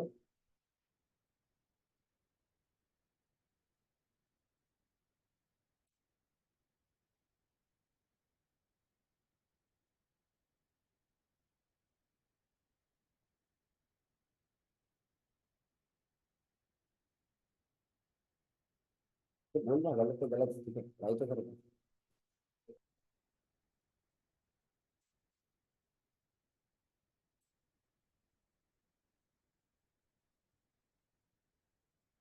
ठीक है, सो यहाँ पे सही है, एटलीस्ट थोड़ा कंसेप्ट सही है। फॉर एग्जाम्पल, अब लॉजिक समझो पहले चीजों का, फिर उसके बाद हम यहाँ पे ऐसे करते हैं। समझो, हमने एज अ इन्वेस्टर बाईजूस में इन्वेस्ट किया, अनफॉर्चुनेटली। ठीक है, किस में इन्वेस्ट किया? बाईजूस। और बाईजूस ने बहुत जगह पे पैसा इन्वेस्ट किया। बाईजूस ने व्हाइट हैट जूनियर में भी पैसा इन्वेस्ट किया था। किसमें? ठीक है, तो अगर समझो तुम लोग ने पढ़ा रहेगा तो यू वुड बी नोइंग कि white hat junior is a loss making entity, जिसकी वजह से बाईजूस को अच्छा खासा नुकसान हो रहा है। हमने जब बाईजूस को पैसा दिया, हमने क्या बोला, तू है ना भाई, जिधर इन्वेस्ट करना चाहे तो, बट व्हाइट हैट जूनियर को तू पैसा देने वाला, क्या तू व्हाइट हैट जूनियर को पैसा देने वाला नहीं। अब वाईजूस ने क्या किया, ये पैसा है ना व्हाइट हैट जूनियर को नहीं दिया, ये पैसा को एक और एंटिटी को दे दिया। फॉर एग्जाम्पल, उसने कोई भी फिक्टिशियस एंटिटी बना दी। ठीक है, सब तुम्हारे बैच में तो ज्यादा कुछ भी प्राइवेट लिमिटेड, साहिल की कंपनी, तो उसने पैसा किसको दे दिया? कुछ भी प्राइवेट लिमिटेड को। अब यही कुछ भी प्राइवेट लिमिटेड कंपनी पैसा किसको दे रही है? White hat junior. अब बाईजूस ने इसको फॉर एग्जाम्पल 100 करोड़ दिया at the rate of 10% interest. कुछ भी प्राइवेट लिमिटेड ने भी ये 100 करोड़ दे दिया at the rate of 10% interest to white hat junior. Who is the ultimate beneficiary in this company? तो बाईजूस को अपने बुक्स में कुछ भी प्राइवेट लिमिटेड का नाम तो लिखते थे, क्या करना पड़ेगा? Disclose. But at the same time किसका नाम डिस्क्लोज करना पड़ेगा? White hat. तो ये पहले टॉपिक ये चालू हुआ कि भाई तूने एज अ कंपनी जो भी इन्वेस्टमेंट की है, जो भी लोन दी है, जो भी गारंटी दी है, जो भी सिक्योरिटी दी है, तूने उसे डिस्क्लोज किया कि नहीं किया। बट अगर तूने एक बीच में इंटरमीडियरी रखी है, वो इंटरमीडियरी फॉरेन इंटरमीडियरी भी हो तो वही फर्क नहीं पड़ता, तूने यहाँ पे कोई फॉरेन वाले को दिया, उसने पैसा किसी और में डाला, तूने अगर समझो ऐसा किया है और वो इंटरमीडियरी ने भाई ये पैसा किसी और को दिया, तो तेरे को अपने बुक्स में किसका नाम डिस्क्लोज करना पड़ेगा? उस अल्टीमेट बेनिफिशियरी का भी। या उस किसका नाम डिस्क्लोज करना पड़ेगा? उस अल्टीमेट बेनिफिशियरी का भी। तो whether the management represented to the best of its knowledge and belief other than as disclosed in the notes to accounts, no funds have been advanced, loan or invested। मतलब भाई हम लोग ने जो भी झूठ बोलना था बोल दिया, इसके अलावा और कोई झूठ नहीं है। तो जो भी हम लोग ने लोन दिया, इन्वेस्टमेंट दिया, ठीक है, सॉरी, फिर जो भी अपन ने क्या किया, एडवांसेस दिया, वो सब कुछ क्या कर चुका है? डिस्क्लोज। तो यहाँ पे हमने जितने एडवांसेस लोन इन्वेस्टमेंट बताए उसको छोड़ के और कोई भी एडवांसेस लोन इन्वेस्टमेंट नहीं है। हमारे पास पैसा कहाँ से आया उसका कोई लेना देना नहीं। ठीक है, मैंने किसी और से बोरो किया या मैंने मेरे शेयर प्रीमियम से यूज किया, मेरे पास पैसा किधर आया? ऐसा है, फिलहाल ये क्लॉज उसके ऊपर बात नहीं कर रहा है। ये क्लॉज क्या कह रहा है? मैंने जितने भी लोन दिए, मैंने जितने भी इन्वेस्टमेंट किए, मैंने जितने भी एडवांस दिए, सब कुछ डिस्क्लोज हुआ है कि नहीं हुआ है। तो यहाँ पे वापस एक बार, to the best of its knowledge, other than as disclosed in the notes to accounts, no funds have been advanced, loan or invested, either from the borrowed fund or the share premium or any other sources। मतलब मेरे पास पैसा किधर से आया फर्क पड़ता नहीं है, by the company to any other person or including the foreign entities। ठीक है, इसे हम क्या कह देंगे? Intermediaries. With understanding recorded in writing और अदरवाइज। मतलब मेरा कुछ भी प्राइवेट लिमिटेड के साथ राइटिंग में एग्रीमेंट था कि मैं तेरे को जो पैसा दूंगा वो किसको दे देना? White hat junior. पर लेकिन राइटिंग में एग्रीमेंट करूंगा तो फंस जाऊंगा। तो मैंने राइटिंग में एग्रीमेंट नहीं किया, बट लेकिन हो तो वही रहा है। तो तेरे पास राइटिंग में हो कि अदरवाइज हो, that the intermediary shall directly or indirectly lend or invest in other person or entities identify in any manner whatsoever by on behalf of the company। ठीक है, जिसे हम कहेंगे अल्टीमेट बेनिफिशियरी, और प्रोवाइड एनी गारंटी सिक्योरिटी और like on behalf of the ultimate beneficiary. तो यहाँ पे हमें ये सारी चीजों को भी क्या करना पड़ेगा? डिस्क्लोज करना पड़ेगा। तो हमें ये बताना है वहां पे कि जितना भी हमने लोन्स दिया है, एडवांस दिया है, इन्वेस्ट दिया है, सब कुछ क्या हो गया? डिस्क्लोज। इंक्लूडिंग अगर मैंने किसी फॉरेन एंटिटी को दिया है या इंटरमीडिएट को दिया हुआ है और वो उसने वो पैसा किस में डाला हुआ है? Ultimate beneficiary. तो मैंने वो दोनों के नाम को भी क्या कर दिया? डिस्क्लोज। इसके अलावा और किसी का नाम डिस्क्लोज करना बाकी नहीं। ये ऑडिटर रिपोर्ट करेगा कि मैनेजमेंट ने ये सब डिस्क्लोज कर दिया कि क्या समझा पब्लिक को ये। तो ये जिम्मेदारी किसके कंधों पर डाली गई थी, बाईजूस। सेकेंड वाला पॉइंट इज उल्टा, अगर हम लोग ने किसी से लोन लिए हैं, एडवांसेस लिए हुए हैं, तो डिस्क्लोज करो। तो अब हमें आना पैना व्हाइट हैट जूनियर को बोल रहे हैं कि भाई देख, तेरे पास जिधर से भी पैसा आया तू क्या कर दे, डिस्क्लोज कर दे। तो यहाँ पे उसके पास पैसा इस बार किसके पास से आया था, प्राइवेट लिमिटेड। पर लेकिन कुछ भी प्राइवेट लिमिटेड को पैसा किसने दिया था, बाईजूस। तो यहाँ पे व्हाइट हैट जूनियर इंटरेस्ट किसको पे करेगा, ठीक है, कुछ भी को। और लेकिन कुछ भी ये इंटरेस्ट किसको पे करेगा, बाईजूस को। इवेंचुअली ये पैसों का फायदा किसको होगा, तो इस बार अल्टीमेट बेनिफिशियरी कौन हो गया, बाईजूस। तो हमने इस बार व्हाइट हैट जूनियर को भी क्या बोला, तू भी सबके नाम डिस्क्लोज कर दे। तो मैंने सबके जो दोनों के ऊपर जिम्मेदारी, बाईजूस को भी क्या बोला, किसका नाम डिस्क्लोज कर, white hat junior. White hat junior को भी क्या बोला, तो किसका नाम डिस्क्लोज कर, बाईजूस का। तो भाई यहाँ पे मैं दोनों को कंपेयर कर सकता हूँ।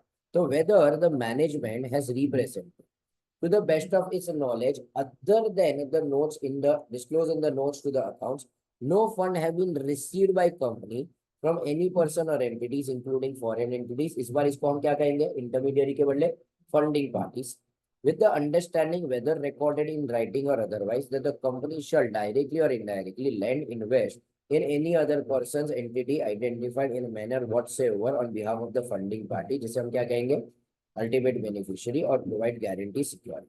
तो यहाँ पे मैंने जिसके पास से पैसा लिया है, वहां पे मेरे को ये भी डिस्क्लोज करना है जिससे पैसा लिया है, मैंने सारे सारे लोगों के नाम क्या कर दिया, डिस्क्लोज। इस बार इवेंचुअली फंडिंग पार्टी कौन था, बाईजूस। इवेंचुअली यहाँ पे बेनिफिशियरी कौन हो रहा था, बाईजूस। तो हमें बाईजूस का नाम भी क्या करना पड़ेगा, डिस्क्लोज। आखिर में थर्ड वाला पॉइंट ऑडिटर के ऊपर डाला गया कि मेरे को इसके ऊपर क्या परफॉर्म करनी पड़ेगी, audit procedures. So based on the audit procedures, the auditor has considered reasonable and appropriate in the circumstances. Nothing has come to their notice that has caused to believe that representation under clause 1 and 2 contain any mistake है। मतलब मेरे को वहां पे लिखित में देना है कि ऊपर जो भी क्लॉज 1 और 2 में है उसके अंदर कोई भी प्रॉब्लम, क्या समझा पब्लिक को ये। सो यहाँ पे मेरे को ये तीन चीजों को क्या करना है, वहां पे रिपोर्ट करना। हैज एवरीवन अंडरस्टूड दिस, ठीक है। सो यहाँ पे ये हमारा क्या हो गया, पॉइंट नंबर। सो यहाँ पे मतलब हम लोग को क्या करना है, मेरे पास तो देखो सिर्फ यहाँ तक का ही चीजें होगी।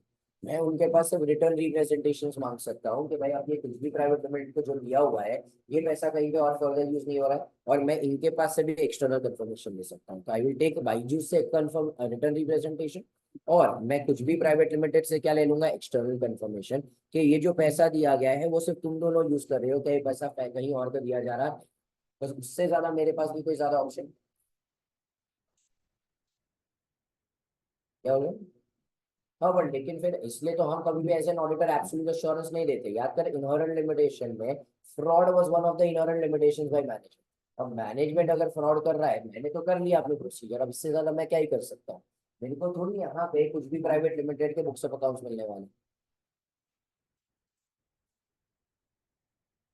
अरे पर लेकिन यहाँ पे मेरे इन्वेस्टर्स को चाहिए ही क्या था, कि मैं किसमें इन्वेस्ट ना करूँ। तो अब तुमने जिस कंपनी में इन्वेस्ट किया है, you would want to know कि तेरा पैसा किधर जा रहा है। मतलब फॉर एग्जांपल बाईजूस का ही हम एग्जांपल ले, वो इतनी फंडिंग उठा रहा है, पर लेकिन अगर तुम देखोगे पिछले 3 साल में उसने कितनी कंपनीज को अक्वायर किया। अब तूने बाईजूस के फाइनेंशियल स्टेटमेंट, उसका बिजनेस मॉडल देख के पैसा डाला, पर बाईजूस ने और 100 कंपनीज को अक्वायर किया जिसका बिजनेस मॉडल से यू आर नॉट हैप्पी। अब तेरा पैसा तो उधर ही रूट हो रहा है ना। तो वहां पे in that case you you want to know कि तुम्हारा पैसा किधर जा रहा है। फिर उसके बाद पॉइंट नंबर 5, यहाँ पे वेदर द डिविडेंड डिक्लेयर्ड और paid during the year is in compliance with section 123। बस इतना ही बताना है कि भाई जो 123 है उसके हिसाब से जो डिविडेंड डिक्लेयर किया है वो उसी के हिसाब से पे किया है कि नहीं। पॉइंट नंबर 6 को वापस स्टार मार्क करो। अभी तो मेरे को नहीं लगता है ज्यादा तुम्हारे एग्जाम में आएगा, बस ये नया नया ताजा ताजा पॉइंट था जिसे डिफर कर करके ये साल से एप्लीकेबल किया गया। ठीक है, ये आ गया था 22 में, बट फिर उसको बाद में उसको 23 में 1 साल के लिए डिफर किया था। तो इसके लिए ये अभी के एग्जाम्स के लिए थोड़ा ज्यादा इंपॉर्टेंट था। तो नवंबर 23 को मैंने मार्क करवाया था MBA inter as well as final. Inter में आ गया, अब फाइनल में May 24 के लिए मैंने अभी भी उनको क्या मार्क करवाया एमबीए, बट तुम्हारे अटेम्प्ट तक ये पुरानी चीज हो जाएगी। अब ये लोग क्या बोल रहे हैं कि जो हमारा क्लाइंट है क्या उनके पास ऐसा कोई अकाउंटिंग सॉफ्टवेयर है जिसमें क्या मेंटेन किया जा रहा हो, ऑडिट ट्रेल। समझता है सबको audit trail? What is audit trail? वहां पे लॉग्स क्रिएट होते हैं कि फॉर एग्जाम्पल अगर कोई एंट्री को डिलीट किया गया तो कौन से आईडी से एंट्री को डिलीट किया था, किसने ये ऑथराइजेशन था, क्या एंट्री डिलीट किया, या हमने एंट्री को मॉडिफाई किया तो वापस किसने ऑथराइज किया था, किसने मॉडिफाई किया, क्या मॉडिफिकेशन हुआ। ये लॉग्स बनेंगे जिस लॉग को हम कभी डिलीट कर सकते हैं नहीं। ये सॉफ्टवेयर की जरूरत ये है कि आज के डेट में हम कंटिन्यूस ऑडिट, कंकरेंट ऑडिट करते हैं। मतलब फॉर एग्जाम्पल अप्रैल का महीना हो गया तो मैं मई के महीने में अप्रैल की चीजें चेक कर लूंगा। जब मेरा जून में जाऊंगा मैं कौन सा महीने चेक करूंगा, मई। बट लेकिन अगर क्लाइंट ने बैकडेटेड फ्रॉड कर दिया, बैकडेटेड एंट्रीज चेंज कर दी, तो मेरी तो सारी मेहनत वेस्ट हो गई। इसीलिए वहां पे ऑडिट ट्रेल का फीचर होता है कि अगर वो लोग ने पहले वाले महीने में कोई भी चीजें चेंज की है तो वहां पे ट्रेल में तुम्हें दिख जाएगा। तुम क्या करोगे, अप्रैल की चीजें चेक हो चुकी है, जब जून में गए तब क्या कर रहे हो, मई की चीजें। बट जून में गए तो तुम्हें ऑडिट लॉग में दिखा कि अप्रैल के कोई ना कोई एंट्री में क्या किया गया है चेंज, तो तेरी प्रोसीजर से वो चेंजेस के ऊपर वापस कर देगी, बाकी सब कुछ कुछ चेक करने वाला नहीं। तो हमें यहाँ पे फिलहाल रिपोर्ट क्या करनी है, क्या जो हमारा क्लाइंट है उनके पास क्या ऐसा सॉफ्टवेयर है जिसके अंदर ऑडिट ट्रेल है। ये ऑडिट ट्रेल का दूसरा नाम है एडिट लॉग फैसिलिटी, कि कुछ भी एडिट किया उसमें सब कुछ हमें दिखे। अगर ऐसा सॉफ्टवेयर है तो क्या वो सॉफ्टवेयर एक्चुअली ऑपरेट कर रहा था, वरना मस्त क्लाइंट ने सॉफ्टवेयर खरीद के रखा है, वो सॉफ्टवेयर का फीचर ही कभी अनेबल नहीं किया, तो वी नीड टू रिपोर्ट क्या वो ऑपरेट कर रहा था throughout the year and for the year, and all the transaction recorded in the software on the audit trail has not been tampered. मतलब मेरे को देखना है किसी ने उसके साथ छेड़खानी तो की हुई नहीं है। तीसरा, मैं इसको प्रिजर्व करके रखूंगा as per the company statutory requirement. जैसे कि हम लोग को बताया गया है कि बुक्स ऑफ अकाउंट्स 8 साल तक के लिए हैं, तो मैं ये ऑडिट ट्रेल को भी कितने साल के लिए प्रिजर्व करूंगा, 8 साल। तो कल जाके अगर 5 साल पुराना कोई अगर समझो असेसमेंट खुलता है तो हम वहां पे ऑडिट लॉग्स और सारी चीजें देख सकते हैं। तो हमारे हमें सबसे पहले रिपोर्ट करना है क्या ऐसा कोई सॉफ्टवेयर है, क्या फिलहाल ऐसा सॉफ्टवेयर होना मैंडेटरी हुआ है क्या, नहीं। तो ये रिपोर्टिंग आएगी कब, when client has such a software. तो क्या सॉफ्टवेयर है तो मेरे को उसके अंदर 3 सब रिपोर्टिंग। सबसे पहले क्या वो क्या कर रहा था, ऑपरेट, किसी ने उसके साथ टैंपरिंग मतलब ऑडिट लॉग्स के साथ छेड़खानी नहीं की है। एंड तीसरा वहां पे हमें बताना है कि उसे प्रिजर्व किया गया है तो ठीक है। तो यहाँ पे ऑडिट ट्रेल का एग्जाम्पल दिया हुआ है। Audit trail means step by step sequential records which provides evidence of the document history of the financial transaction to its source. An auditor can trace every step of the financial data of a particular transaction right from the general ledger to the source। ठीक है, तो यहाँ पे ये सिर्फ understanding के लिए कि what is a audit trail. Students को बोल दिया गया है भाई तुम उसके लिए क्या रेफर करो, गाइडेंस। ठीक है, तो पब्लिक घर पे जाके क्या मिल सकता है, guidance note for better understanding. But don't worry, in fact अपन ने 143(1) भी जो था और 143(3) भी जो था, मैंने गाइडेंस नोट के जो भी एक्सप्लेनेशन है ना मैंने एक्सप्लेनेशन में कवर कर दिया। जैसे अपन ने स्टार्टिंग में 143(1) में बहुत सारी नोट्स लगाई, तो that is nothing but guidance notes जो समझाता है कि हम ये क्यों करना चाहते हैं। तो यहाँ पे भी अपन ने बाईजूस और सबके जो एग्जाम्पल दिए वही है गाइडेंस नोट के अंदर कि हम ये क्यों करना चाहते हैं, तो तुम्हें कोई रीड करने की जरूरत नहीं। नोट नंबर 3 वापस यहाँ पे ये लोग क्या बोल रहे हैं, companies act amended 2017 effect from 12th of September 2008 inserted 197(16) of the Companies Act that requires auditor shall report under section 143 make a statement as the whether the remuneration paid by the company to its director is in accordance with the provision of this section। याद है 197? तो तुम्हारा calculation आता था, ये inter के portion में था ना, तुम्हें याद करो 1% ऑफ द नेट प्रॉफिट। ये नहीं था इंटरमेंट डायरेक्टर्स वाला, था ना मैनेजमेंट रेम्यूनरेशन। तो बस मेरे को वो रिपोर्ट करना है उसके हिसाब से है कि नहीं, और क्या weather it is in excess of the limit laid down under this section and given the details as per the advisory issued by ICI। Aforesaid reporting for the auditors on the public companies need to be covered in the auditor's report under the section report on other legal and regulatory requirement। Accordingly, auditors of public company are advised to comply with the aforesaid requirement। तो याद है report on other legal and regulatory requirement ऐसे 700 में, अगर law की requirement क्या है, greater than ऐसे 700, तो हम कौन से पैराग्राफ के अंदर देते हैं, report on other legal and regulatory requirement. तो वहां पे वो सारी चीजें को इस पर्टिकुलर पैराग्राफ के अंदर क्या समझा पब्लिक को। ये हमारा क्या हो गया 143 ठीक है, इम्पोर्टेंट है, मतलब पूरे उसमें ज्यादा number of questions you expect on 143 subsection 3, पूरे ड्यूटीज ऑफ ऑडिटर में पूरे चैप्टर की बात, मतलब पूरे सब टॉपिक की मैं बात कर रहा हूँ, सबसे ज्यादा क्वेश्चंस किसमें आगे आ सकते हैं। ठीक है, नेक्स्ट आता है ड्यूटी टू रिपोर्ट फ्रॉड। क्या एटलीस्ट ये वाला सेक्शन पब्लिक को याद है, फ्रॉड आता है 100 ग्राम।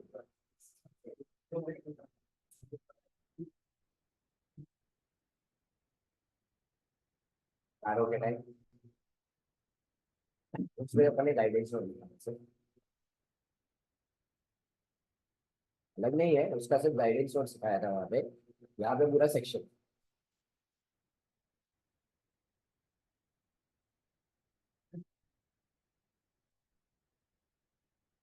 हमने ऑडिट में पूरा एक सेक्शन था। सो याद करो, अब इंटर सब लोग इंटर में साथ में ही पढ़े, याद है मेरे साथ कितने कितने लोग नहीं थे इंटर में। ठीक है चलो, सो अब यहाँ पे अपन थोड़ा फिर 143 12 समझना पड़ेगा।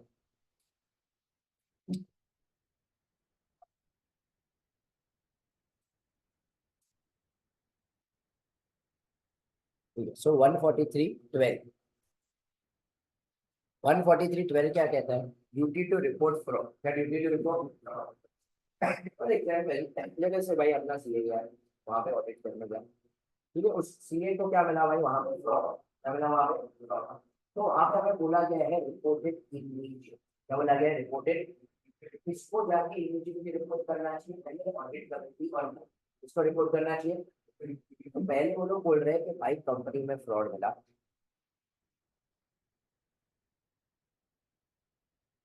240 नहीं,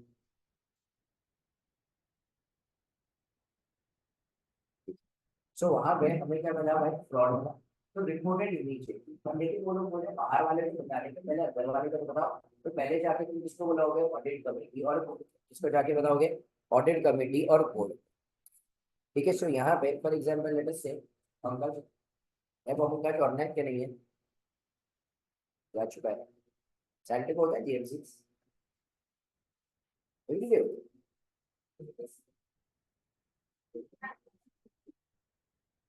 अच्छा ठीक है चलो, मैं पब्लिक बोल रहा है, ठीक है, so for example let us से पंकज एकदम हेल्थी बच्चा है, रात को 2 बजे तक बैठे बैठे वहां पे क्या कर रहा था, क्या कर रहा था वहां पे बैठ के ऑडिट।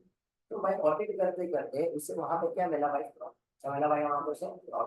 तो जैसे फ्रॉड मिला उसे उसे याद आया कि भाई क्या बोला गया था, रिपोर्टेड इमीज, क्या बोला गया था, रिपोर्टेड इमीडिएटली। तो सारी चीजें छोड़ा, रात को 2 बजे चला गया ऑडिट कमेटी के घर, किसके घर में चला गया, ऑडिट कमेटी के घर को। ऑडिट कमेटी को क्या बोला भाई यहाँ पे क्या है, और अब वहां पे रात को 2 बजे बेडरूम में चल रहा था कुछ और, पर लेकिन बेचारा अपना पंकज वहां पे क्या लेके खड़ा था, फ्रॉड। तो हमने बोला रिपोर्टेड इमीडिएटली, मतलब इतना भावुक होने की जरूरत है क्या, हम रात को 2 बजे किसी का दरवाजा खटखटा सकते हैं, नहीं। हमको बोला रिपोर्टेड इमीडिएटली, मतलब मैक्सिमम विद इन 2 डेज, क्या मैक्सिमम विद इन, हमको रात को 2 बजे जाने की जरूरत नहीं।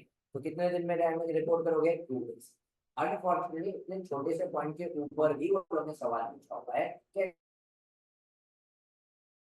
Reported immediately, what do you mean by immediately, MCQ में पूछा गया है कि कितने दिन के अंदर, तो कितने दिन के अंदर, तो क्या सबको याद रहेगा कि रात को 2 बजे जाने की जरूरत नहीं है, कितने दिन में जाएंगे आप, ऑडिट कमेटी और बोर्ड को बताएंगे। अब ऑडिट कमेटी और बोर्ड को बताएंगे तो उनको थोड़ी लग तो दो, भाई उधर कंपनी में फ्रॉड हुआ है तो वो खुद समझे फ्रॉड में क्या हुआ है, तहकीकात करे और कुछ वहां पर कुछ सोल्यूशन निकाले।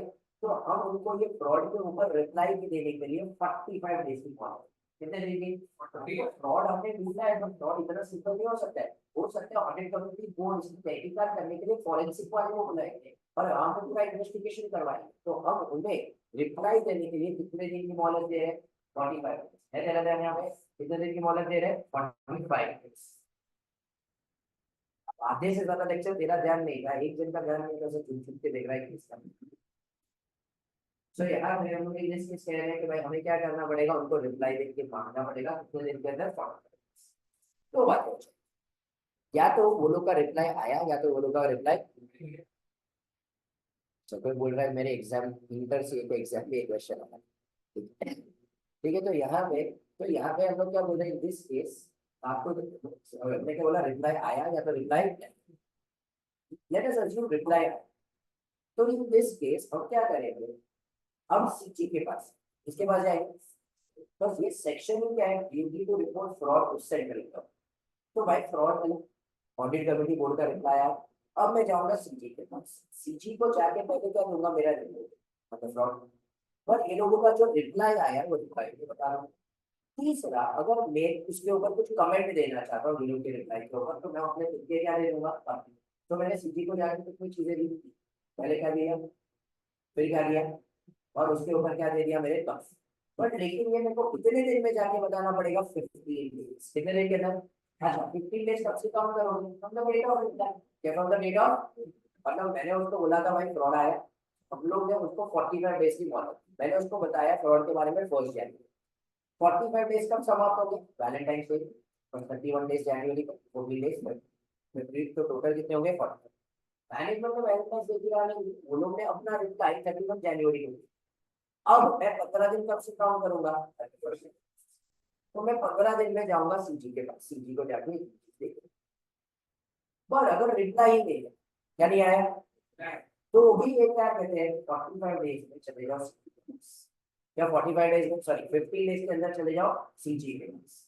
अब ये 15 डेज जो है कब से काउंट होंगे, फ्रॉम एंड ऑफ ऑर्डर, उसको रिप्लाई नहीं आया तो हम 14 तक रुकेंगे। अब हम कितने दिन काउंट करेंगे, 15 डेज, और किसके पास जाएंगे, सीजी को जाके एक बार हमसे दो चीज दे सकते हैं, एक क्या दे सकते हैं, रिपोर्ट के ऊपर क्या रिप्लाई आया, तो नहीं, रिप्लाई नहीं आया तो मैं कमेंट किसके ऊपर दूंगा, तो मैं सीधी को बोलूंगा देखो देखो रिप्लाई भी नहीं आया। तो यहाँ पे मैं उनको क्या दे दूंगा, fact of non receipt of reply, क्या दे दूंगा मैं, कि देखो हमें रिप्लाई आया हुआ, मैं समझा बोलते कोई। तो मैंने उनको क्या दे दिया, फैक्ट ऑफ, क्या यहाँ तक सबको क्लियर है। अब फॉर एग्जाम्पल लेटर से अपना कृष्णा में एकदम दो अच्छा है, ठीक है, रोज 20 मिनट क्या करता है बता दें, रोज दे रहा है, तो एकदम मैंने तो बच्चा है, वो भी रात को 2 बजे तक बैठे बैठे क्या कर रहा था। तो लेकिन रात को 2 बजे तक बैठे बैठे उसे क्या लगी भाई फोन कर, तो वो सोचा भाई मैं कुछ खाना पीना मंगाता हूँ, तो वो जोमेटो को देख रहा था। जोमेटो पे उसको सारे से पिज्जा के शॉप, हर एक पिज्जा 400-500 रुपए का था। अब भाई कृष्णा कह रहा है गरीब आर्टिकल असिस्टेंट, वो सोचा 500 रुपया एक पिज्जा के ऊपर हम डाल सकते हैं। अब उतने में वो सोच रहा था, उतने में वहां का भूल रहा है, और फिर उसको बोला कि देखा देखो बेटा, ओके फिर काम करते, ठीक है, आप पिज्जा मंगा लो, पैसा आप दे दो। उस दिन कृष्णा को अपनी गरीबी दिखी के बाद देखो हम अपने गरीब आदमी का सिस्टम कर, तो एक जरूर भी मेरे को आके भाई पिज्जा का पैसा देके जा रहा है। तो वो बोला भाई देखो ऐसा मत देखो, ऐसा मत सोचो, हम कुछ अपने जेब से पैसा दे रहे हैं, हम तो कंपनी के कैश बॉक्स से 500 रुपया निकाल रहे हैं। तो भाई कृष्णा बोला ऐसा 500 रुपया निकाल लो, भाई किसको पता नहीं चलेगा। बोला भाई कंपनी का टर्नओवर भाई 100-200 करोड़ रुपया है, उसमें से 500 रुपया किसी को समझता है नहीं है। किसी दिन कुछ हुआ तो हमको जब कुछ और कुछ काम करने को बोला जाता है स्टेशनरी ये वो, तो हम उसमें झोल कर लेते हैं, कैसे तुमको शॉपिंग के लिए मम्मी बोलती है लेके आना, तो हम उसमें थोड़ा बहुत हिसाब में ऊपर नीचे कर लेते, तो किसी को पता चलता। 500 रुपया एक बार क्या, हम महीने में 10 एक बार निकालते, तो भाई हम पूरे महीने का 5,000 रुपया तो ऐसे निकाल लेते, किसी को पता चलता। पूरे साल भर का कितना हो गया, 60,000। जैसे ये सुना कृष्णा क्या कर रही हो, कृष्णा क्या बोला ये तो क्या हो रहा है यहाँ पे, फ्रॉड हो रहा है यहाँ तो उसे याद आया रिपोर्टेड टीवी चेक। बट लेकिन मैं इसका इसे पता था रात को 2 बजे किसी का दरवाजा खटखटा दे, तो नेक्स्ट दिन बस सुबह नहा धो के चला गया किसके घर पे, उनको बोला भाई रिप्लाई दो। रिप्लाई जैसे ही आया भाई वो चला गया 15 दिन के अंदर सीजी के पास, किसके पास चला गया, जैसे ही सीजी के पास गया, सीजी ने बजाया उसको एक चमार, सीजी ने बजाया उसको एक चमार। सीजी बोला कि भाई देख यहाँ पे ऐसे सब चिल्ली चिल्ली फ्रॉड हरा के हमको परेशान करने का नहीं।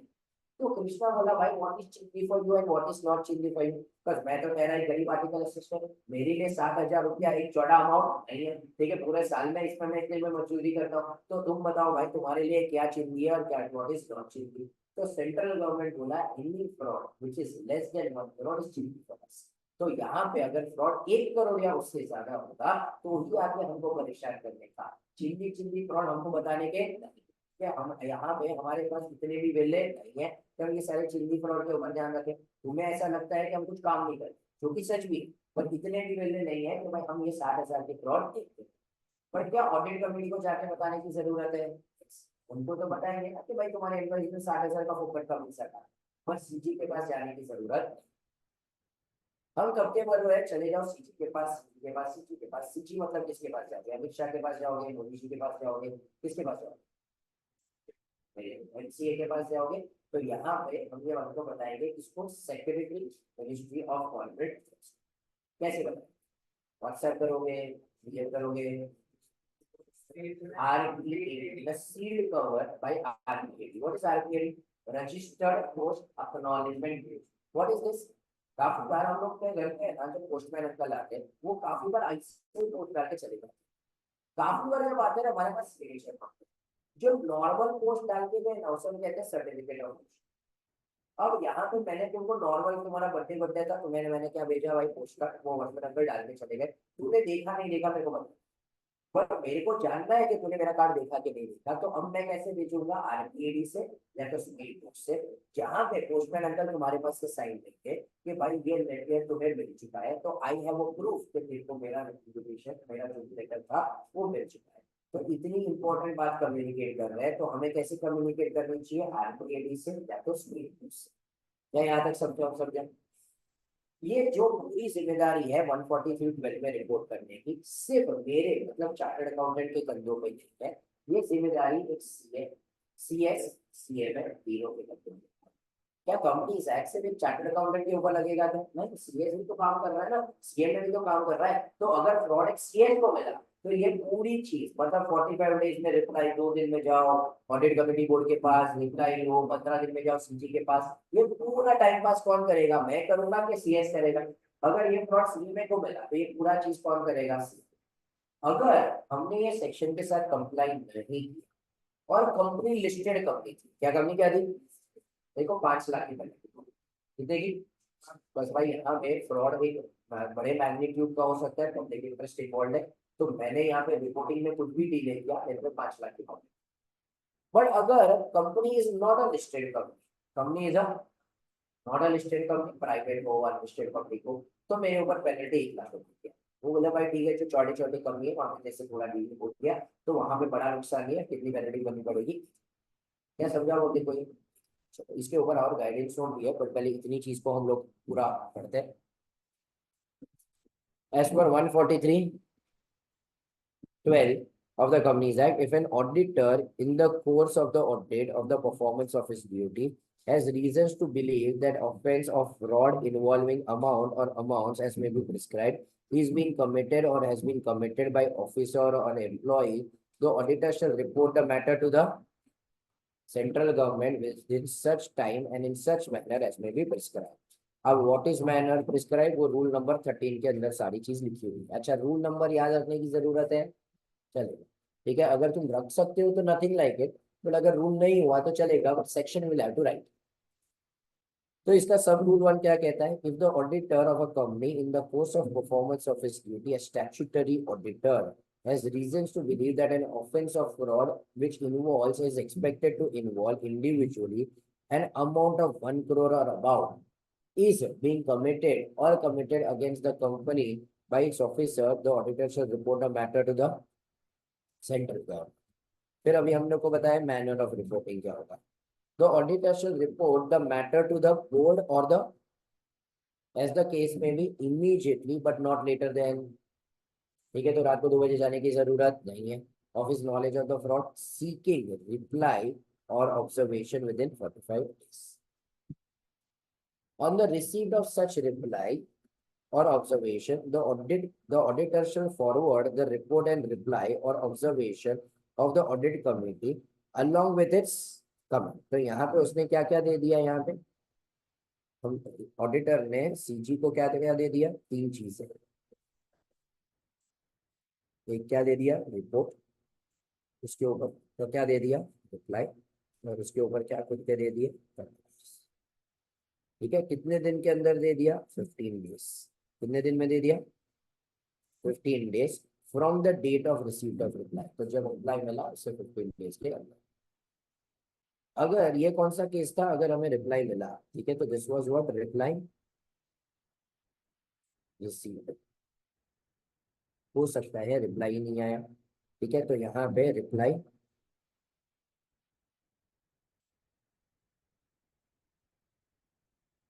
Not receive. तो यहाँ पे अगर रिप्लाई ही नहीं आया तो यहाँ पे with in how many days, 45 days, उसे जाके किसको रिपोर्ट देना चाहिए, सीजी को। और सीजी को जाके वहां पे वो क्या दे देगा, a note containing the details of the report were earlier forwarded to the audit committee for which he has not received any reply। तो बता देगा कि भाई हमें उससे कुछ रिप्लाई मिला हुआ।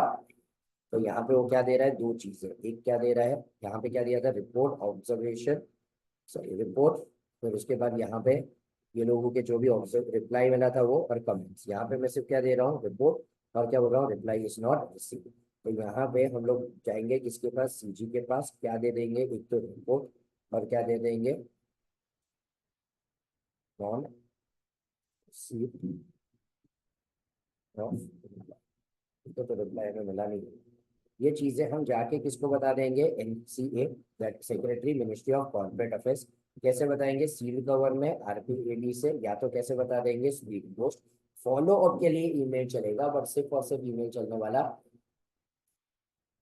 फिर बाद में report should be on the letter head of the auditor containing the postal address, email address and contact number और mobile number, and may be sent by the auditor in a seal and should indicate his membership।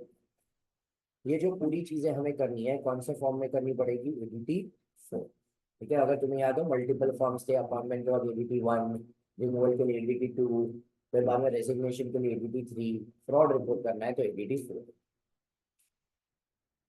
यहाँ पे reporting to the audit committee board, तो यहाँ पे अपन ने एक पता है गाइडेंस नोट किया था, reporting to the audit committee board 143 prescribes that in case of fraud involving lesser than 1 crore, auditor should report to the matter to the audit committee। मतलब अगर फ्रॉड 1 करोड़ से कम है तो एटलीस्ट जाके मेरे को किसको बताना पड़ेगा, ऑडिट कमेटी को, उनको मैं इग्नोर कर सकता। States that a fraud involving less than 1 crore, amount of 1 crore, the auditor shall report the matter to the audit committee or the board of directors immediately but not later than 2 days। वहां पे वो उनको जाके क्या बता देगा, सबसे पहले nature of the fraud with description, what is the amount involve and who are the parties. ठीक है, तो यहाँ पे सीजी के पास नहीं जाऊंगा, बट अगर फ्रॉड 1 करोड़ से कम है, बट लेकिन एटलीस्ट मेरे को किसके पास जाना पड़ेगा, ऑडिट कमेटी। और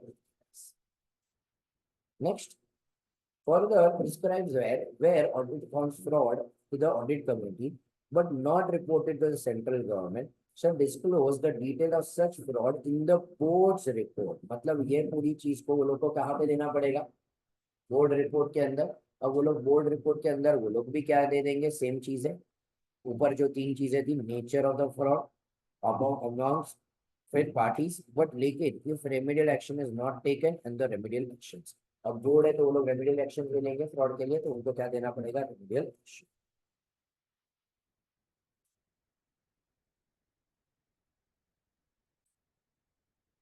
सो यहाँ पे अपन ने जो गाइडेंस नोट किया था ये मोरलेस उसी के ऊपर है, थोड़ा ज्यादा डिटेल में ये लोग ने सब कुछ कवर किया हुआ है। Fraud involve is less then 1 crore, या तो fraud involve is more than 1। अगर लेस देन 1 करोड़ है तो मैं ऑडिट कमेटी और बोर्ड के पास जाऊंगा 2 दिन के अंदर, उनको जाके क्या बता दूंगा, nature of fraud, amount involve, parties. ठीक है, company bound to disclose in the board's report, तो वो लोग भी बोर्ड रिपोर्ट में देंगे ये चारों चार चीजें जो अपन ने ऊपर पढ़ा था। यहाँ पे बात खत्म, हमें यहाँ पे सीजी के पास जाने की कोई जरूरत नहीं। तो यहाँ पे नो रिक्वायरमेंट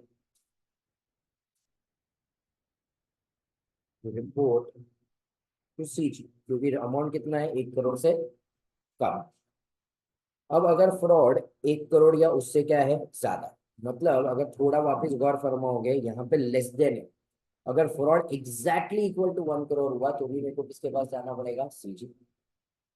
तो auditor to report to the central government in the following manner within how many days, 2 days. Audit committee और बोर्ड को उनसे 45 डेज में क्या लेंगे, रिप्लाई। जो लोग का रिप्लाई आया या तो रिप्लाई नहीं आया, रिप्लाई आया तो भाई मैं रिपोर्ट दे दूंगा, रिप्लाई दे दूंगा मेरे, और उसके ऊपर के कमेंट्स दे दूंगा 15 डेज में। ये नहीं आया तो मैं क्या दे दूंगा, रिपोर्ट, और क्या दे दूंगा कि भाई रिप्लाई रिसीव हुआ नहीं। ठीक है, सो ये जो अपने पढ़ा उसी को लोग ने थोड़ा समराइज किया। 143 or 113 of the Companies Act safeguards the act of fraud reporting by the entity if it is done in good faith.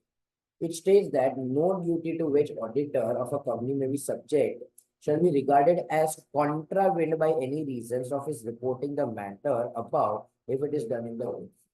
मतलब याद करो, हमारे 5 फंडामेंटल प्रिंसिपल्स थे: integrity, objectivity, professional competence and you can confidentiality and professionality. तो यहाँ पे ये confidential information है, हमें है ना सिर्फ रिपोर्ट में लिखना होता है। समझो, लेट अस से भाई अपना ऑडिटर कौन है? बाबू भैया। वो किसका ऑडिट कर रहे हैं? लक्ष्मी चिट फंड का।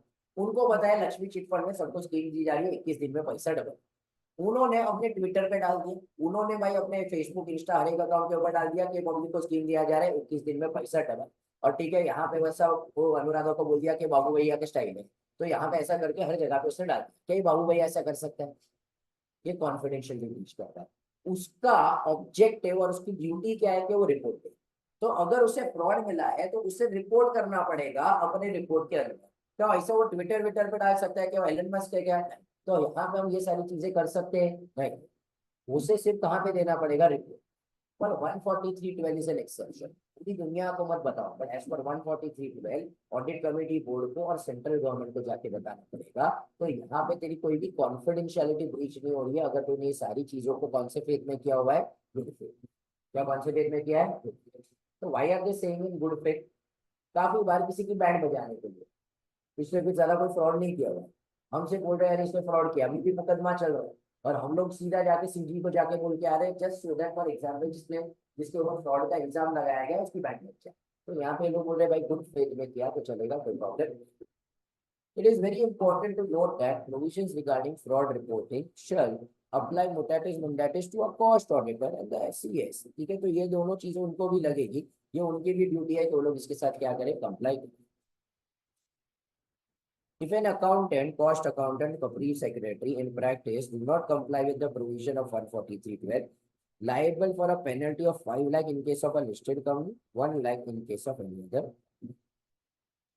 बट याद करो, हमने कारों में क्लॉज 11 पे स्टार मार्क मारा कि फ्रॉड हुआ on the company, bye the company, nature of बताओ, अमाउंट बताओ, बट ये भी बताओ बी के अंदर के 143.12 अप्लाई हुआ है कि?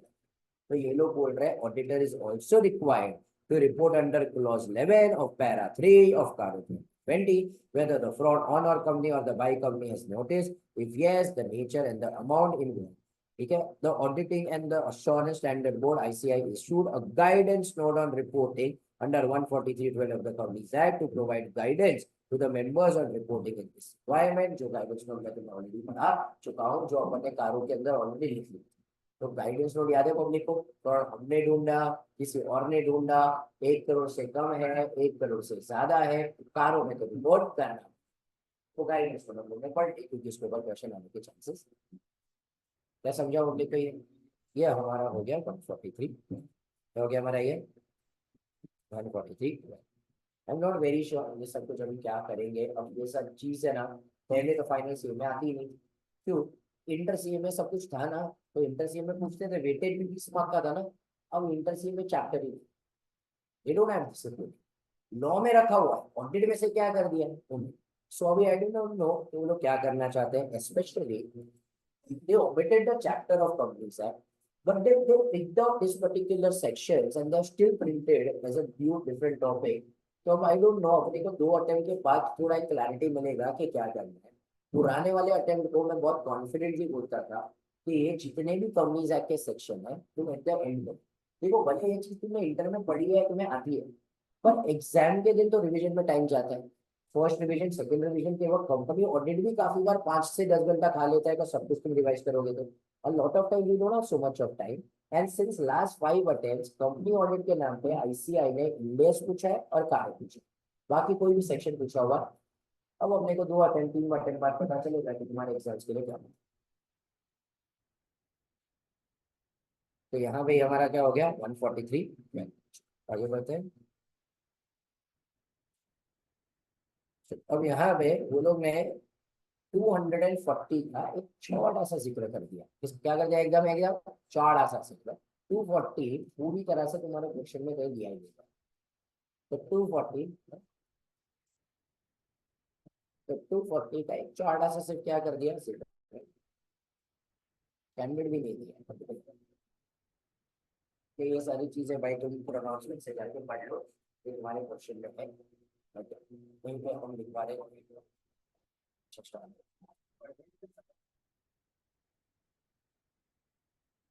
वापिस ये स्टैंडर्ड भी ऐसा है जो फाइनल पे पूछा ही नहीं जाता। रीजन, इंटर सीए में पूरा चैप्टर था auditor's responsibility in relation to fraud, but अब इंटर में वो चैप्टर भी होते हैं। तो अब अपने को थोड़ा सा है ना एक आध दो अटेम्प्ट लगेगा जज करने के लिए, तो 240 भी रिवाइज करने में बहुत टाइम जाता है, बहुत सारा कंटेंट है उसके अंदर।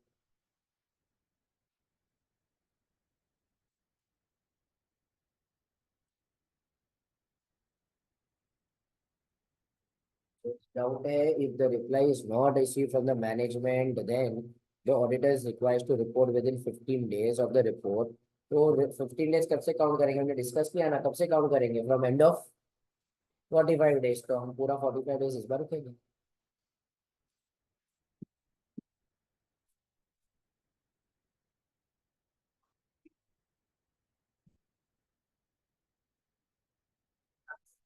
हाँ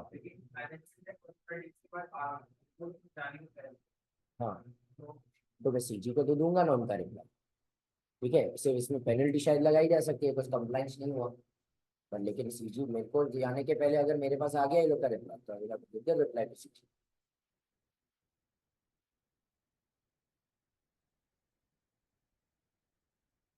वन ऐसे 240 पढ़ते हैं अपन। The definition of fraud as per ऐसे 240 and the explanation of fraud as per 447 of the Companies Act 13 are similar, except under that 447 fraud includes an act with intent to injure the interest of the company or its shareholder or creditor, any person, whether or not any wrongful gain or loss।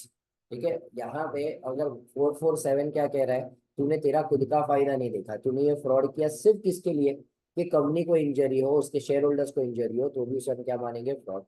However, auditor may not be able to detect acts that have intent to injure the interest of the company or cause wrongful gain or loss unless the financial effect of such acts are reflected in the books of accounts।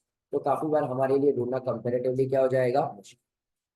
For example, auditor may not be able to detect if employee is receiving payoffs for a specific, for favoring a specific vendor, which is fraudulent act, since the payoff would not be recorded in the books of accounts। मतलब मेरे पास multiple vendors है, मैं एक vendor के पास से काम ले रहा हूँ, अब वो वेंडर मेरे को क्या कर रहा है, उसका पूरे साल का जो भी बिलिंग हो रहा है मेरे को उसके ऊपर 10% पे कर रहा है। कितना परसेंट पे कर रहा है, 10%।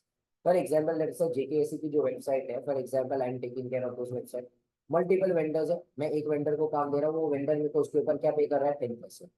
अब मेरे को बताओ वो 10% जो मेरे को कैश में पे करेगा, क्या कहीं पे बुक्स में रिकॉर्ड होगा, नहीं, ऑडिटर इसे कैसे ढूंढ पाएगा। तो यहाँ पे ये फ्रॉड को ढूंढना पॉसिबल नहीं।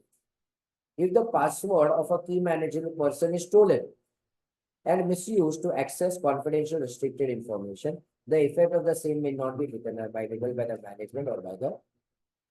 तो थोड़ी चीजें ऐसी है जिसका हमारे लिए ढूंढना मुश्किल ही नहीं, नामुमकिन है। This is the reason because fraud को हम क्या मानते हैं, inherent limitation. Therefore, auditor shall consider the requirement of essay insofar it relates to the risk of fraud, including the definition of fraud as stated in 240, in planning and performing his audit procedures in the audit of the financial statement to address the risk of material misstatement। तो आप student में refer the guidance note on reporting on fraud under section 143 तो यहाँ पे अपने ऊपर जो guidance note मैंने तुम्हें कहाँ पे करवाया था, कारों में कर लो, उसे भी तुम एक बार के लिए क्या कर लो। ठीक है, सो ये हमारा क्या हो गया, 240।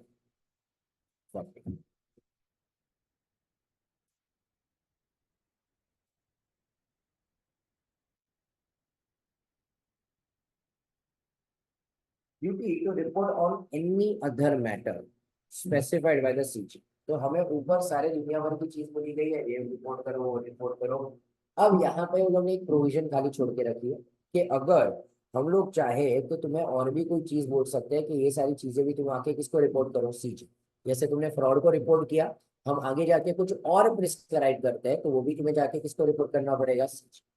तो सेंट्रल गवर्नमेंट में इन कंसल्टेशन विद नफरा, ठीक है, नफरा एक बॉडी है जो आईसीआई को पूरी शिद्दत से हेट करती है, ठीक है, जो हमारे एंटी है, तो उनके साथ मिलके by general or specific order direct in respect of such class or description of countries as may be specified on the order.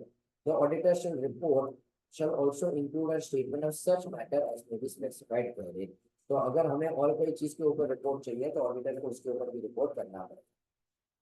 As per the notification dated 29th March 16, till the time NAFRA is constituted, the central government may hold a consultation required under this subsection with the committee chaired. ठीक है, जब तक नफरा नहीं है तो बोलो भाई committee chaired by an officer of a rank of joint secretary or equivalent in MCA, and the committee should have representatives from ICI and industry chambers and also special invites from the National Advisory Committee on Accounting Standards, जिसे हम क्या कहते हैं, and the office of the CAG. तो यहाँ पे हमारे यहाँ पे जब तक नफरा नहीं बनता तो हम किसके साथ कुछ पूछताछ कर सकते हैं, जॉइंट सेक्रेटरी ऑफ द और the equivalent in MCA.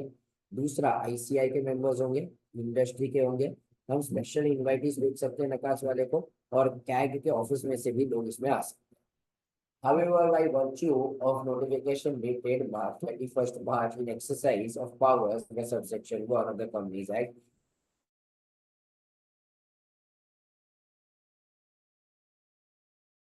Section 3 and 11 of the section of the said act came into force. अर्थात वो लोग बोल रहे हैं कि भाई अब ये सब की कोई जरूरत नहीं है, बस नफरा बन चुका है. ठीक है, तो ये सारी चीजें कब बनाई गई थी, 2016 में. 2018 में भाई नफरा आ चुका है. तो अब यहाँ पे ये जो तुम 5 लोगों की मदद ले रहे थे उनकी मदद लेने की जरूरत नहीं. ठीक है, सो यहाँ पे क्या आ गया, ड्यूटी टू रिपोर्ट. एक्चुअली सिर्फ यही पॉइंट रेलेवेंट है, नीचे के कोई पॉइंट रेलेवेंट नहीं. Duties and powers of the company's auditor with reference to the branch audit will be separately discussed. ठीक है, तो आगे जाके हमने ब्रांच ऑडिट के बारे में अलग से बताया. Lastly, duty to state the reasons for qualification. तो अगर मैं अपना ओपिनियन मॉडिफाई करता हूँ तो मुझे वहां पे रीजंस देने पड़ेंगे कि मैंने वहां पे क्यों नेगेटिव, या तो क्या दिया हुआ है, क्वालिफाइड. ठीक है, so we will have to state कि क्यों नेगेटिव या क्वालिफाइड. उसके बाद हम कारों का टॉपिक कर चुके हैं. अनफॉर्चुनेटली इसके अंदर क्वेश्चंस नहीं है. ठीक है, क्योंकि अब वी डोंट नो क्या ऐसे किस तरीके के क्या क्या सवाल पूछेगा. पर लेकिन एक बार के लिए हमारे जो पास्ट के क्वेश्चंस है, जो पास्ट पेपर शीट में पिछले 6 अटेम्प्ट में पूछे ही नहीं, तो हम उसके वजह से क्या कर सकते हैं, जो इंटर के पिछले 6 अटेम्प्ट में क्वेश्चन था उन पर कर सकते हैं. सो ये हमारा क्या हो गया, duties of the auditor under the companies act, that is 143. ठीक है, तो ये पूरा का पूरा सेक्शन, पूरा का पूरा ड्यूटी सिर्फ किसके ऊपर फोकस कर रहा था, 143 के. ठीक है, सो यहाँ पे हमारा चैप्टर नंबर 7 में क्या हो चुका है, ड्यूटीज वाला टॉपिक भी समाप्त. वहां पे उसे टिक कर दो, चारों भी हो गया, ड्यूटीज ऑफ एन ऑडिटर भी समाप्त हो गया. अब हमारे कितने पॉइंट्स बाकी है, ब्रेक चाहिए कि और एक छोटा टॉपिक कर सकते हैं, ब्रेक चाहिए. हाँ, नोट्स टू अकाउंट में वही बोल रहा हूँ, छोटा सा टॉपिक करने का.